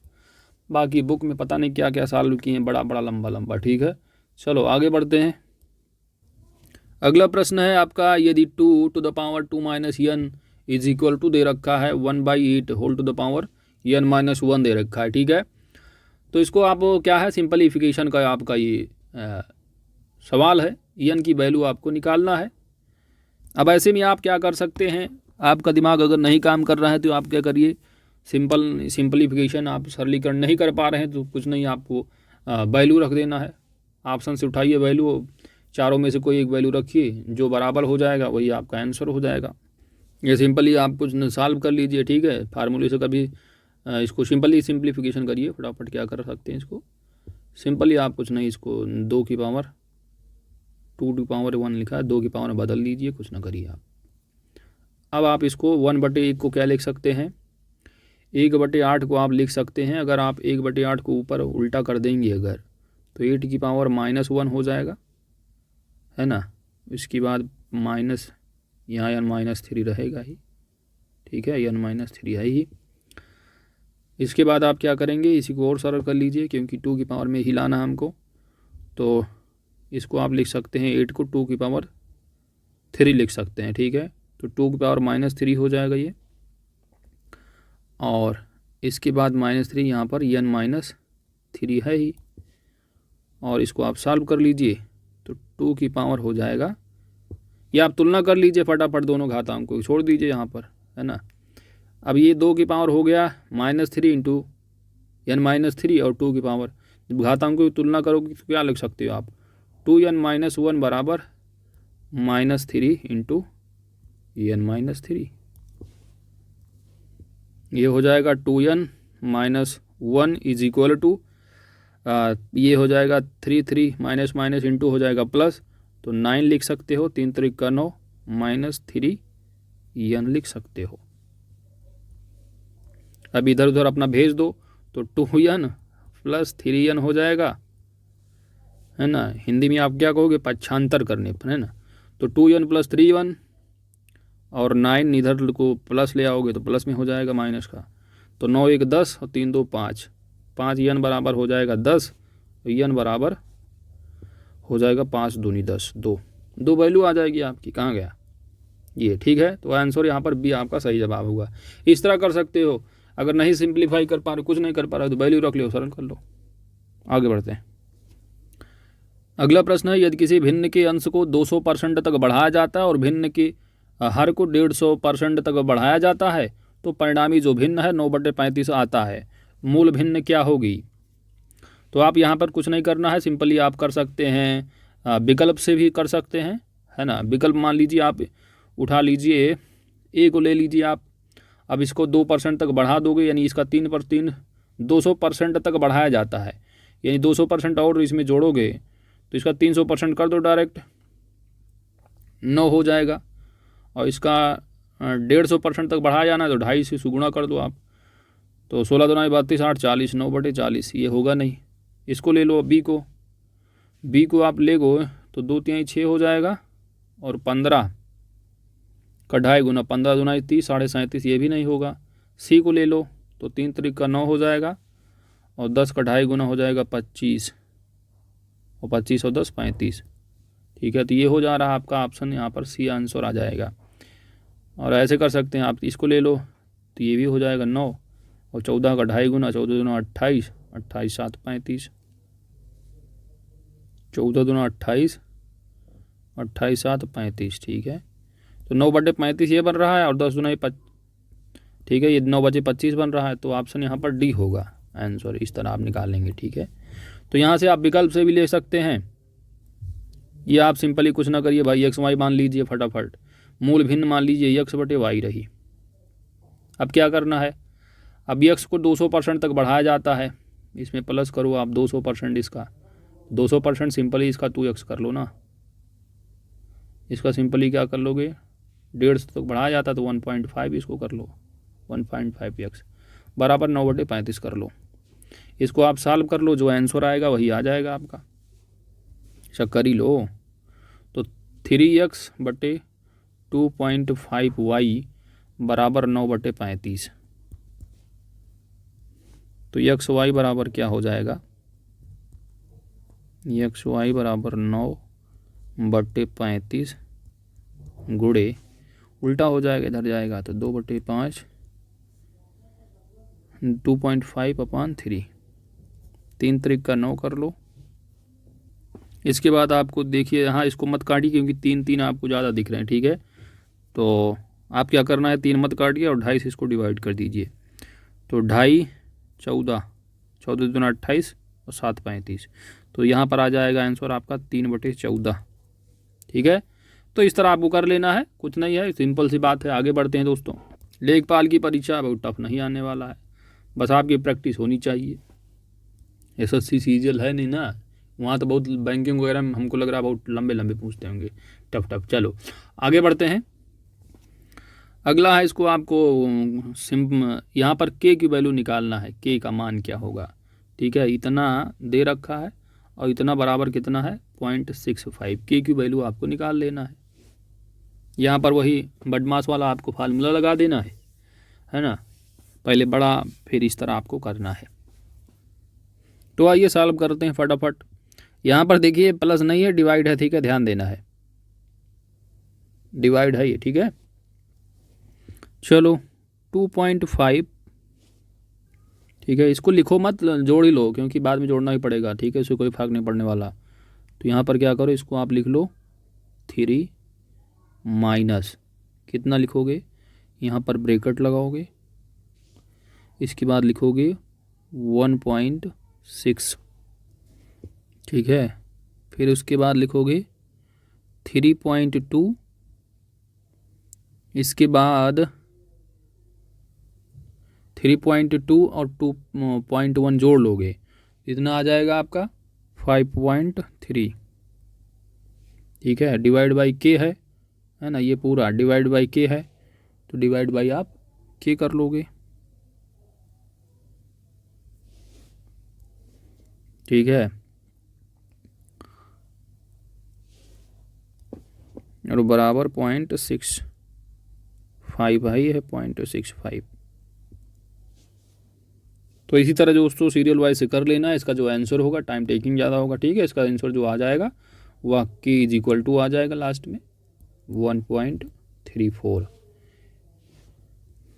जो कि ऑप्शन में है नहीं, ऑप्शन डी आपका सही जवाब होगा, 1.34 आएगा के की वैल्यू। आगे बढ़ते हैं। अगला है कि किसी परीक्षा में 17 विद्यार्थियों के औसत अंक, 17 विद्यार्थियों के औसत जो अंक थे वो 71 थे, किंतु बाद में पता चलता है कि एक विद्यार्थी के अंक जो है गलती से 56 की बजाय 65 लिखे गए थे। 56 की बजाय यानी जो है लिखा जाना था कम अंक, लेकिन लिखा गया था कितना 65, ज़्यादा लिख दिया गया था। और एक दूसरे विद्यार्थी के 50 के बजाय 24 लिखे गए थे। लिखा जाना था 50 लेकिन लिखे गए 24। तो सही औसत ज्ञात करना, कुछ नहीं करना, करेक्शन कर देना आपको। देखो सिंपली अब आपके ये हैं 17 विद्यार्थियों के टोटल अंक, डिवाइड बाई 17 अगर करोगे तो औसत कितना आ जाएगा 71। अगर इसको 71 से 71 से मल्टीप्लाई अगर कर दें तो इसकी वैल्यू आ जाएगी। तो कर दो ज़रा, 17 एकम 17 और 17 सत्ते 119 और 1 20। भाई 17 एकम 17 और 17 सत्ते 119 और प्लस 1 120 हो जाएगा, यानी 1207 रहा टोटल। 1207 अंक रहे।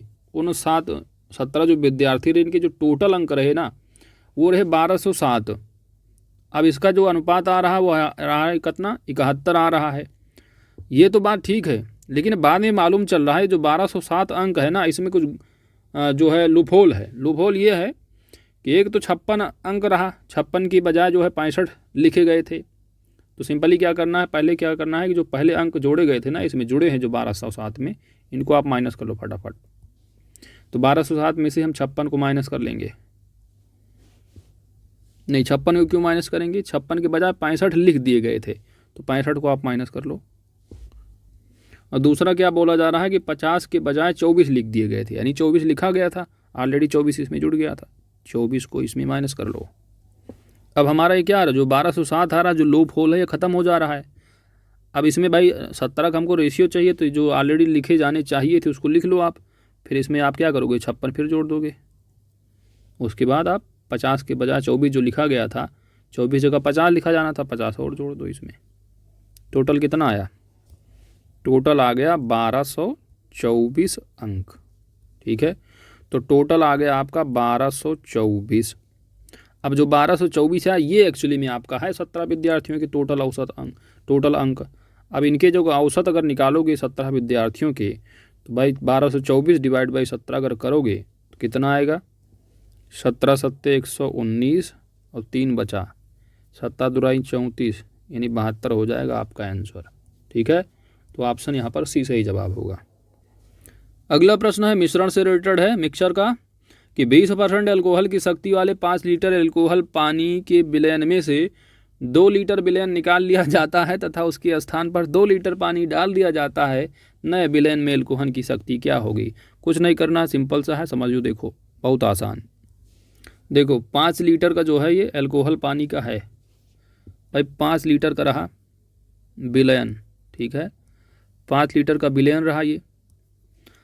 अब इसमें जो है 20% एल्कोहल की शक्ति रही, 20% एल्कोहल की शक्ति 20 है तो इसकी 80 हो जाएगी पानी की।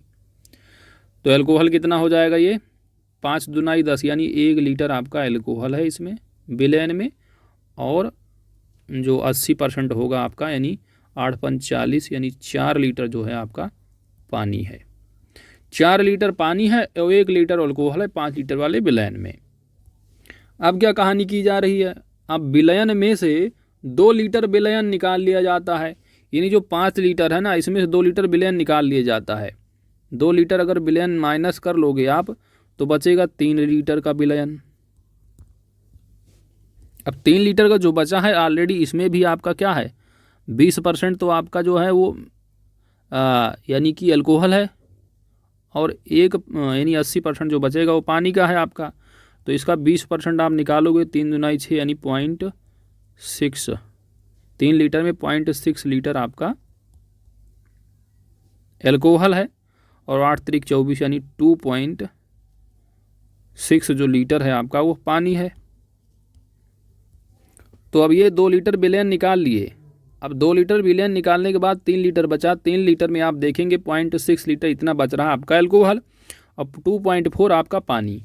अब कहानी क्या कर रहे हैं, फिर उसके स्थान पर यानी जो 2 लीटर निकाल लिए हैं 3 लीटर बचा, अब इसमें इस विलयन में 3 लीटर में 2 लीटर पानी फिर मिला दिए। अब बताओ 2 लीटर पानी मिला दिए, तो अब 2 लीटर अगर पानी मिला लिए इसमें तो भाई इसमें अल्कोहल तो मिलाया नहीं जा रहा, पानी ही पानी मिलाया जा रहा है। तो 5 लीटर आप इसको बना लो टोटल, भाई 3 लीटर था प्लस 2 लीटर इसमें पानी और डाल दिया गया, 5 लीटर। अब बताओ कहानी बदल गई। अब 5 लीटर हो गया। अब पूछा जा रहा है कि नए विलयन में अल्कोहल की शक्ति क्या होगी। भाई अब इसमें देखो 2 लीटर ऑलरेडी डाल दिए, 2.4 ऑलरेडी पानी था, 2 लीटर और ऑलरेडी डाल दिया, तो 4 आप ऐसे निकाल सकते हो 4.6 जो इसमें 2 4 यानी 4.4 हो जाएगा आपका। 4.4 पानी है 5 लीटर वाले में, और 0.6 जो है अल्कोहल ही तो बचा है। यही तो है, अल्कोहल तो डाला नहीं गया ऑलरेडी 5 वाले में, यही ऑलरेडी मिला है 0.6। तो 5 में आखिर अल्कोहल कितना है, 0.6 ही तो है। तो 5 में 0.6 का मतलब कितना परसेंट होगा, 5 बरहियाँ 12 पंचे 60, 12%। अगर 5 का आप 12% निकालोगे तो 0.6 आएगा। यही पूछा जा रहा है यहाँ पर, कितना परसेंट। ऑप्शन यहाँ पर सही जवाब होगा 12%। अगला प्रश्न है 7x/2 + 14 = 7/x है, तो x² बटे 4 + 1/x² का मान क्या होगा। देखो ऐसे प्रश्नों को क्या करना चाहिए, आपको सेटिंग करना है, ठीक है, सेटिंग करना है आपको। जैसे कि दे रखा है 7x/2 + 14 बराबर 7/x दे रखा है, ठीक है।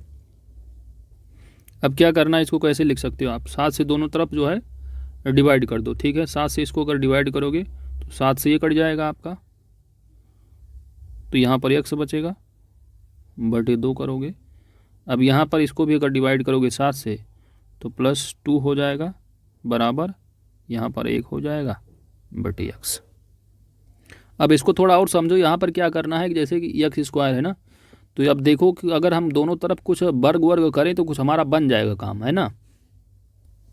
तो अगर हम दोनों तरफ वर्ग मान लो कर दें और फार्मूला लगा दें तो ये तो हो जाएगा x² a² + b² का फार्मूला लग जाएगा आपका, है ना, a² + b² + 2 ये भी हो जाएगा।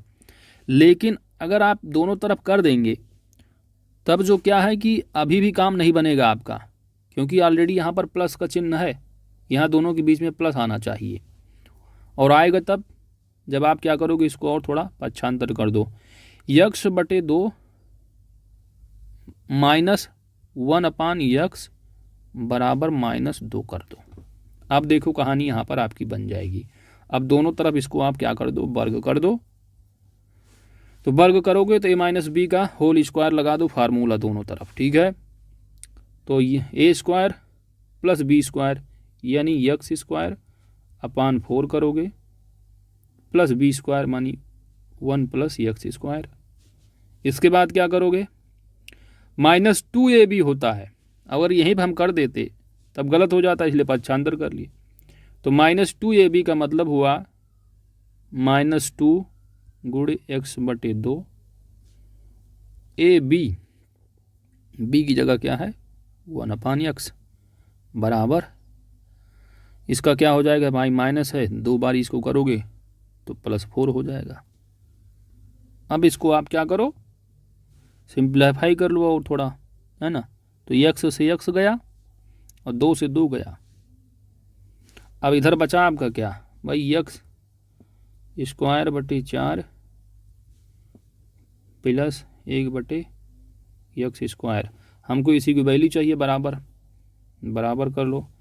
इधर बचा माइनस यहाँ क्या वैल्यू है, पूरा टोटल 1 ही है, तो -1 इधर ले जाओगे +1 हो जाएगा, यानी 4 + 1 बराबर 5। यही आपका आंसर होगा, ठीक है। इस तरह आपको करना है। अगला प्रश्न आपका 51 है, और यहाँ से अब आपका सामान्य ज्ञान प्रश्न स्टार्ट होता है।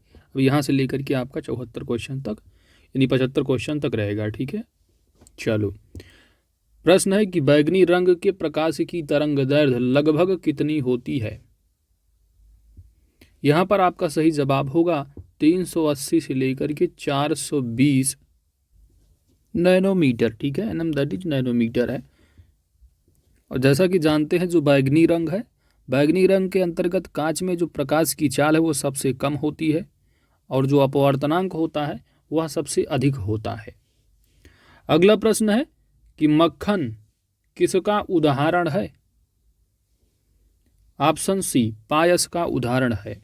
पायस क्या है? तो दो या दो से अधिक अमिश्रणीय तरल पदार्थों से बना एक मिश्रण होता है, जैसे कि मक्खन हो गया, दूध, क्रीम आदि। और पायस बनाने की जो प्रक्रिया होती है उसको कहा जाता है पायसीकरण। ठीक है। अगला प्रश्न है कि निम्न में से किस लवण में क्रिस्टलन जल के 10 अणु नहीं होंगे? ऑप्शन यहाँ पर डी आपका सही जवाब होगा, एप्सम साल्ट, क्योंकि इसमें जो होते हैं वो 7 ही होते हैं। ठीक है। अगर इसका आप रासायनिक सूत्र देखेंगे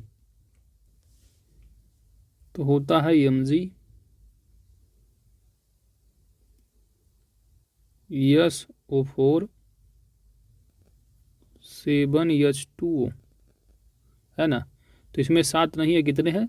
7 ही अणु हैं, 10 नहीं है। ठीक है, इसलिए ऑप्शन यहाँ पर डी सही जवाब है। आगे बढ़ते हैं।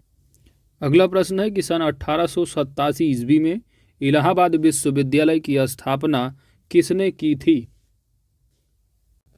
यहाँ पर सही जवाब है ऑप्शन सी, और इसकी जो स्थापना है वह सन 1887 ईस्वी में। ठीक है, इलाहाबाद विश्वविद्यालय। और वहीं पर अगर यार देखेंगे तो जैसे कि इलाहाबाद विश्वविद्यालय जो है उत्तर प्रदेश का सबसे पुराना विश्वविद्यालय है ना। और भारत की अगर बात करेंगे तो भारत में ये चौथे नंबर पर सबसे पुराना है। पहले नंबर पर आपका जो है मद्रास है, दूसरे नंबर पर मुंबई है, और तीसरे नंबर पर जो आता है वो कलकत्ता का। ठीक है। मद्रास वाले का 1857 में स्थापना हुई थी, जबकि मुंबई की 1857 में, लेकिन मद्रास की बाद, और उसके बाद कलकत्ता भी 1857 में। तो मद्रास, मुंबई और कलकत्ता, उसके बाद चौथी यूनिवर्सिटी बनी थी इलाहाबाद विश्वविद्यालय 1887 में। अगला प्रश्न है कि पहली महिला मुख्यमंत्री वर्ष 1963 ईस्वी में नियुक्त की गई थी, जिन्होंने किस भारतीय राज्य सरकार का नेतृत्व किया था, ये आपको बताना है। तो पहली जो महिला मुख्यमंत्री रही हैं वो रही हैं उत्तर प्रदेश की, जिनका नाम रहा है सुचेता कृपलानी, है ना। सुचेता कृपलानी नाम था। तो ये पूरे भारत की पहले मुख्यमंत्री रही हैं, साथ ही साथ आप कह सकते हैं कि उत्तर प्रदेश की भी पहली महिला मुख्यमंत्री रही। तो इस प्रकार ऑप्शन ए यहाँ पर सही जवाब होगा। अगला प्रश्न है कि उत्तराखंड किस वर्ष अस्तित्व में आया था? यहाँ पर आपका सही जवाब होगा वर्ष 2000 ईस्वी में। ठीक है। तो उत्तर प्रदेश से जब अलग हुआ था उत्तरांचल के नाम से, तो इसकी यानी आप कह सकते हैं 9 नवंबर 2000 ईस्वी को। ठीक है।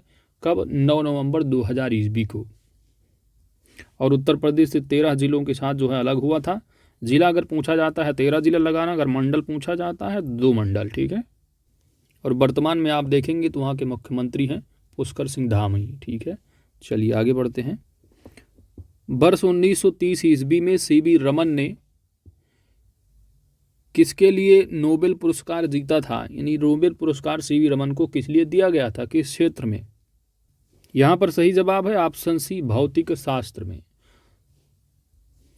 और ये जो इनको पुरस्कार दिया गया था और रमन प्रभाव के लिए दिया गया था। किसके लिए? रमन प्रभाव के लिए दिया गया था, जिसमें उन्होंने सिद्ध किया था कि जब प्रकाश पारदर्शी या सामग्री अथवा वस्तु से होकर जब गुजरता है प्रकाश, तो कुछ विक्षेपित प्रकाश का तरंग दैर्घ्य और आयाम बदल जाता है। और साथ ही साथ आपको ये भी मालूम होना चाहिए कि नोबेल पुरस्कार के साथ साथ इनको वर्ष 1954 ईस्वी में भारत रत्न से भी इनको नवाजा गया है। किसको? सीवी रमन को। अगला प्रश्न है कि रक्त समूह प्रणाली की खोज किसने की थी? यहाँ पर आपका सही जवाब होगा कार्ल लैंडस्टीनर, ऑप्शन डी। इन्होंने वर्ष 1902 ईस्वी में पता लगाया कि सभी मनुष्यों का जो रुधिर है वो एक समान नहीं होता है। अलग अलग व्यक्तियों में रुधिर जो है भिन्न भिन्न प्रोटीन्स की उपस्थिति के कारण जो है वो होता है। जैसे कि ए हो गया, है ना, ग्रुप बी है, ओ, ये सबसे अधिक प्रचलित रहे हैं। अगला प्रश्न है कि तमिलनाडु और श्रीलंका के मन्नार जिले के बीच मौजूद जलसंधि को कौन सी जलसंधि के नाम से जाना जाता है? इसे कहा जाता है पाक जल डमरू मध्य। ऑप्शन यहाँ पर आपका बी सही जवाब है। और इसका जो नामकरण है पाक जल डमरू मध्य, इसका जो नामकरण है वो मद्रास, कौन? मद्रास प्रेसिडेंसी के गवर्नर रहे रॉबर्ट पाक के नाम पर जो है ये किया गया था। अगला प्रश्न है कि कौन जो है निम्नलिखित में से पहली महिला लोकसभा अध्यक्ष रही हैं? तो पहली महिला लोकसभा जो अध्यक्ष रही, इनका नाम रहा क्या? मीरा कुमार। ऑप्शन बी यहाँ पर सही जवाब होगा। इनका कार्यकाल जो रहा है, समय टाइम पीरियड इनका जो रहा वह 2009 से लेकर के 2014 तक रहा। वहीं पर दूसरी महिला रही हैं, ये रही सुमित्रा महाजन, है ना? कौन? सुमित्रा महाजन। और इनका जो टाइम पीरियड रहा वो रहा, इन्हीं की बात आ गई थी 2014 से 19 तक। वहीं पर ये बच रही जो सुषमा स्वराज, ये भी पहला कुछ रही। तो पहले तौर पर जो है आप कह सकते हैं कि पहली सीएम रही बतौर दिल्ली की मुख्यमंत्री। ठीक है, दिल्ली की पहली महिला मुख्यमंत्री रही सुषमा स्वराज, जो कि इनका कार्यकाल रहा लगभग आप कह सकते हैं 98 में से लेकर के 1998 से 1998। ठीक है, कुछ दिनों के लिए रही हैं, 12 अक्टूबर से कह सकते हैं आप 3 दिसंबर तक। वो प्रतिभा पाटिल जो बता रहे हैं, ये भी जानते हैं पहले तौर पर क्या रही हैं, पहली महिला राष्ट्रपति के तौर पर रही, 12वें नंबर के रही हैं। और इनका जो कार्यकाल समय पीरियड रहा वो 2007 से लेकर के 12 तक। अगला प्रश्न है कि स्वतंत्रता संग्राम 1857 के सिपाही विद्रोह किस शहर में हुआ था? यहाँ पर आपका सही जवाब है ऑप्शन डी, मेरठ में। और इसकी जो शुरुआत हुई थी वह 10 मई, कब? 10 मई 1857 ईस्वी। और जानते हैं 1857 की जो क्रांति रही है, इसको को आप प्रथम स्वाधीनता संग्राम के नाम से भी जानेंगे। चलिए आगे बढ़ते हैं। अगला प्रश्न है कि पारंपरिक अल्पाहार खांडवी किस भारतीय राज्य से संबंधित है? यहाँ पर ऑप्शन ए बिल्कुल सही जवाब है, गुजरात होगा। ठीक है, और ये एक अल्पाहारी खांडवी जो है इस प्रकार से, एक प्रकार से व्यंजन आप कह सकते हैं गुजराती और महाराष्ट्रियन। ठीक है, और ये बेसन और दही से बना हुआ होता है खांडवी। अगला प्रश्न है भारत के पहले हिंदी भाषा के अखबार का नाम बताएं जिसे पहली बार 30 मई 1826 ईस्वी को प्रकाशित किया गया था। तो इसका नाम रहा है ऑप्शन बी, उदंत मार्तंड। तो हिंदी भाषा का पहला ये अखबार रहा उदंत मार्तंड, और इसकी जो शुरुआत रही है वह 30 मई, क्या? 30 मई 1826, कहाँ से? कोलकाता से। ठीक है, कोलकाता से इसकी शुरुआत की गई थी।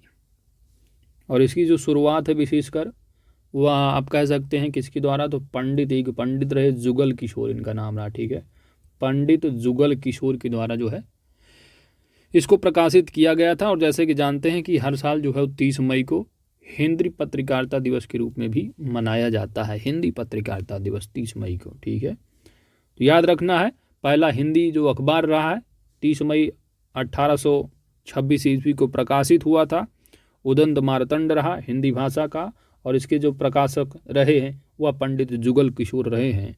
और हर साल 30 मई को हिंदी पत्रकारिता दिवस के रूप में भी मनाया जाता है। अगला प्रश्न है कि फरवरी 1948 ईस्वी में भारतीय संविधान के प्रारंभिक मसौदे को किसने तैयार किया था? तो यह तैयार जो किया गया था वो रहे वेनेगल नरसिंह राव। आप अक्सर जो पढ़ते होंगे VN राव करके। ठीक है, VN राव, तो ये पूरा नाम है इनका वेनेगल नरसिंह राव। ठीक है, तो याद रखना अगर इस तरह प्रश्न पूछा जाता है और दूसरी तरह भी प्रश्न पूछ लिया जाता है आपसे कि जो संविधान सभा रहा, संविधान सभा के संवैधानिक सलाहकार कौन रहे? तो BN राव ही थे। ठीक है, वेनेगल नरसिंह राव। और जैसा कि आप जानते हैं प्रारूप समिति की जो अध्यक्ष रहे हैं वो डॉक्टर भीमराव अम्बेडकर ही थे। ठीक है, तो आगे बढ़ते हैं दोस्तों। अगला प्रश्न है आपका लावड़ी। तो लावड़ी जो है वो किस भारतीय राज्य का प्रसिद्ध लोक नृत्य है? यहाँ पर आपका सही जवाब है महाराष्ट्र, ऑप्शन बी। और यह जो लोक नृत्य है वो एक प्रकार से ढोलक की सहायता से जो है वो किया जाता है। अगला प्रश्न है वह कौन सा अंतिम वर्ष था जब भारत में रेल बजट और केंद्रीय बजट अलग अलग प्रस्तुत किया गया था? तो जैसा कि जानते हैं अंतिम वर्ष पूछा जा रहा है, तो 2016, ठीक है, 2016 अंतिम वर्ष था। और 2017 में जो बजट पेश हुआ उसमें रेल बजट और केंद्रीय बजट को जो है वो मर्ज कर दिया गया है ना। तो केंद्रीय बजट और रेल बजट अलग अलग नहीं, एक ही में आ जाता है मर्ज होकर के। और 2016 तक जो है वो अंतिम रहा है, आप कह सकते हैं। तो ऑप्शन ए यहाँ पर सही जवाब है। अगला प्रश्न है कि 1773 ईस्वी से 1785 ईस्वी तक वस्तुतः भारत में कंपनी के अधीन पहले गवर्नर जनरल कौन थे? यहाँ पर आपका सही जवाब है ऑप्शन ए वारेन हेस्टिंग। साथ ही इनसे संबंधित एक प्रश्न और पूछा जा सकता है अक्सर आपसे एग्जाम में कि किसके समय में कलकत्ता में जो मुस्लिम शिक्षा के विकास के लिए पहला जो मदरसा खोला गया था कलकत्ता में, कुछ किसके शासनकाल में रहा है? तो वह इन्हीं का शासनकाल रहा, वारेन हेस्टिंग का, ठीक है, याद रखना। अगला प्रश्न है कि निवेश जानकारी और credit rating agency that is ICRA का मुख्यालय कहाँ पर है? तो ICRA का हेडक्वार्टर बताना है आपको। तो निवेश जानकारी और क्रेडिट रेटिंग एजेंसी का जो हेडक्वार्टर है वह गुरुग्राम हरियाणा में है। कहाँ? गुरुग्राम हरियाणा में।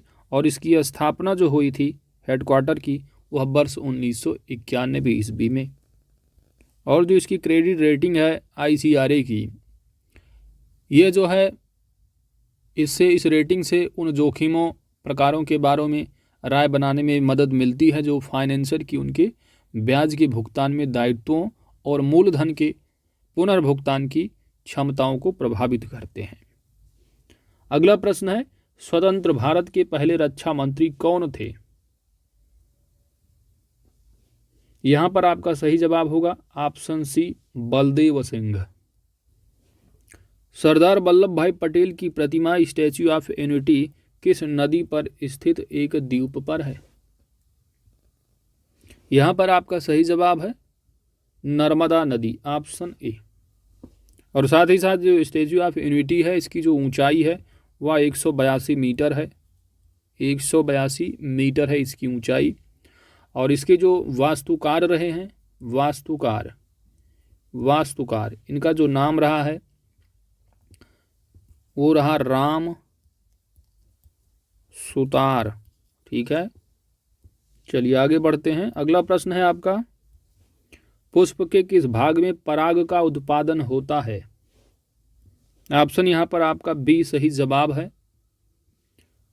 बी तो बीजांड में नहीं होगा, पराग कोश में होगा, ठीक है। क्या होगा आपका? पराग कोश। ऑप्शन सी यहाँ पर आपका सही जवाब है, ऑप्शन सी पराग कोश। अगला प्रश्न है दोस्तों कि कौन सा जीवाणु अंडाकार या गोलाकार होता है? यहाँ पर ऑप्शन यहाँ पर बी आपका सही जवाब है कोकस। तो कोकस जो होता है वो अंडाकार और गोलाकार जीवाणु होते हैं, है ना। एग्जाम्पल के तौर पर जैसे कि माइक्रोकोकस हो गया है ना, डिप्लोकोकस। जबकि जो बाइलिसस है यह आप कह सकते हैं छड़ की तरह या डंडे की तरह होता है ना। जो विबेरियो जीवाणु है इसका जो आकार होता है वो कामा की तरह होगा। और येस्चेरिचिया कोलाई जीवाणु इसका जो आकार होता है वह एक कह सकते हैं कशाभ युक्त होता है ना, कशाभ युक्त इसका आकार होता है। अगला प्रश्न है कि भारत का कौन सा राज्य ट्रांसजेंडर व्यक्तियों के पक्ष में सरकारी नौकरियों को अतिरिक्त करने वाला, मार्क कीजिएगा, आरक्षित करने वाला भारत का जो है पहला राज्य बन गया है? आप कह सकते हैं कि 2-3 प्रश्न आपके करंट अफेयर से भी आ जाएंगे और उसी को सामान्य ज्ञान के प्रश्न में जो आपका टॉपिक सामान्य ज्ञान उसी में इसको एडजस्ट कर दिया जाएगा। तो 2 से 4 आप मान के चलिए, 4-5 प्रश्न आप ले लीजिए, पूछा जाना ही है, ठीक है। मैक्सिमम 4 से 5 प्रश्न। तो ट्रांसजेंडर व्यक्तियों के पक्ष में सरकारी नौकरी को आरक्षित करने वाला जो पहला राज्य है भारत का, वह है कर्नाटक राज्य। ऑप्शन ए यहाँ पर सही जवाब है ना। जैसे कि अब उत्तर प्रदेश में है तो ओबीसी का कितना कोटा दिया जाता है, 27% का आरक्षण है। उसी तरह कर्नाटक राज्य में ट्रांसजेंडरों की देखेंगे तो 1% जो है वो आरक्षण की बात की गई है। चलिए अगला प्रश्न है आपका कि भारत के पहले भूकंप पूर्व चेतावनी मोबाइल एप्लीकेशन दैट इज भूकंप अलर्ट का अनावरण किस राज्य में किया गया है। यहां पर आपका सही जवाब हो जाएगा उत्तराखंड राज्य, ऑप्शन बी। इसी के साथ आपका सामान्य ज्ञान का पार्ट कंप्लीट हो जाता है। अब यहां से आपका ग्रामीण समाज और विकास से संबंधित प्रश्न है। 76 नंबर प्रश्न है कि ग्रामीण समाज से संबंधित निम्न कथनों में से सही कथन को आपको चुनना है। यहां पर जो सही ऑप्शन है वो है आपका एक सामाजिक समूह या वर्ग से निरंतर बदलाव नहीं होता है। अगला प्रश्न है कि निम्नलिखित में से किससे नगरीकरण की प्रक्रिया जुड़ी हुई है। नगरीकरण की प्रक्रिया, सही जवाब है आपका उपरोक्त सभी, ऑप्शन डी। अगला प्रश्न है कि असत्य कथन की पहचान करना है, कौन सा सत्य नहीं है। सही आप यहां पर जवाब है ऑप्शन डी, सर्वेक्षण के माध्यम से सिद्धांतों का निर्माण किया जाता है, यह कथन गलत है। निम्नलिखित में से कौन सा अनुसूची का प्रकार है। ऑप्शन डी, ये सभी। प्रधानमंत्री नरेंद्र मोदी ने लोकनायक जयप्रकाश नारायण की जयंती पर सांसद आदर्श ग्राम योजना की शुरुआत किस वर्ष की थी। वर्ष 2014 में, ऑप्शन ए। ग्रामीण विकास से आशय क्या होता है। सर्वांगीण विकास, ऑप्शन डी। अगला प्रश्न है कि नेशनल हेल्थ प्रोफाइल 2019 रिपोर्ट के अनुसार भारत के ग्रामीण क्षेत्रों में कितनी सरकारी अस्पताल हैं। यहां पर आपका सही जवाब होगा 21,403। देश में कार्यबल की कुल संख्या का लगभग कितने प्रतिशत लोग असंगठित क्षेत्र में कार्यरत हैं। तो कार्य करने वाले जो असंगठित क्षेत्र, अनऑर्गेनाइज्ड सेक्टर आप कह सकते हैं, कितना। सही जवाब है आपका 93%, ऑप्शन सी। अगला प्रश्न है कि भारतीय समाज को माना जाता है। तो भारतीय समाज को आप कृषक समाज माना जाता है, ऑप्शन यहां पर बी सही जवाब होगा। हर वक्त सभी से सभी नहीं सही होते हैं, ऑप्शन डी ठीक है। तो ऑप्शन बी यहां पर सही जवाब है। अगला प्रश्न है कि भारत के किस राज्य में अनुसूचित जनजातियों की संख्या सर्वाधिक है। तो सबसे ज़्यादा है दोस्तों यहाँ पर इन चारों में देखोगे तो चारों में क्या, जनगणना 2011 के हिसाब से देखोगे तो मध्य प्रदेश ही सबसे नंबर 1 पर है, ठीक है। इसके बाद फिर मध्य प्रदेश के बाद तुम्हारा एमएच आ जाता है, महाराष्ट्र है। महाराष्ट्र के बाद तीसरे नंबर पर उड़ीसा आ जाएगा तुम्हारा। चौथे नंबर पर ही मध्य प्रदेश के बगल राजस्थान आ जाता है ना। तो आप कहोगे एसटी में सबसे पहले पे एमपी है, फिर महाराष्ट्र है, उसके बाद उड़ीसा है, इसके बाद राजस्थान है। यूपी दिख रहा है, यूपी में आप जानते हो कि नाम मात्र की है 0.6% करके, ठीक है। तो इस तरह है। तो यहाँ पर ऑप्शन ये बिल्कुल सही जवाब है। आगे बढ़ते हैं। देश में स्थापित कृषि उद्योग निगम के मुख्य कार्य क्या हैं। उपरोक्त सभी, ऑप्शन डी। अगला प्रश्न है कि हरित क्रांति के पश्चात भारतीय कृषि में क्या सुधार हुआ है।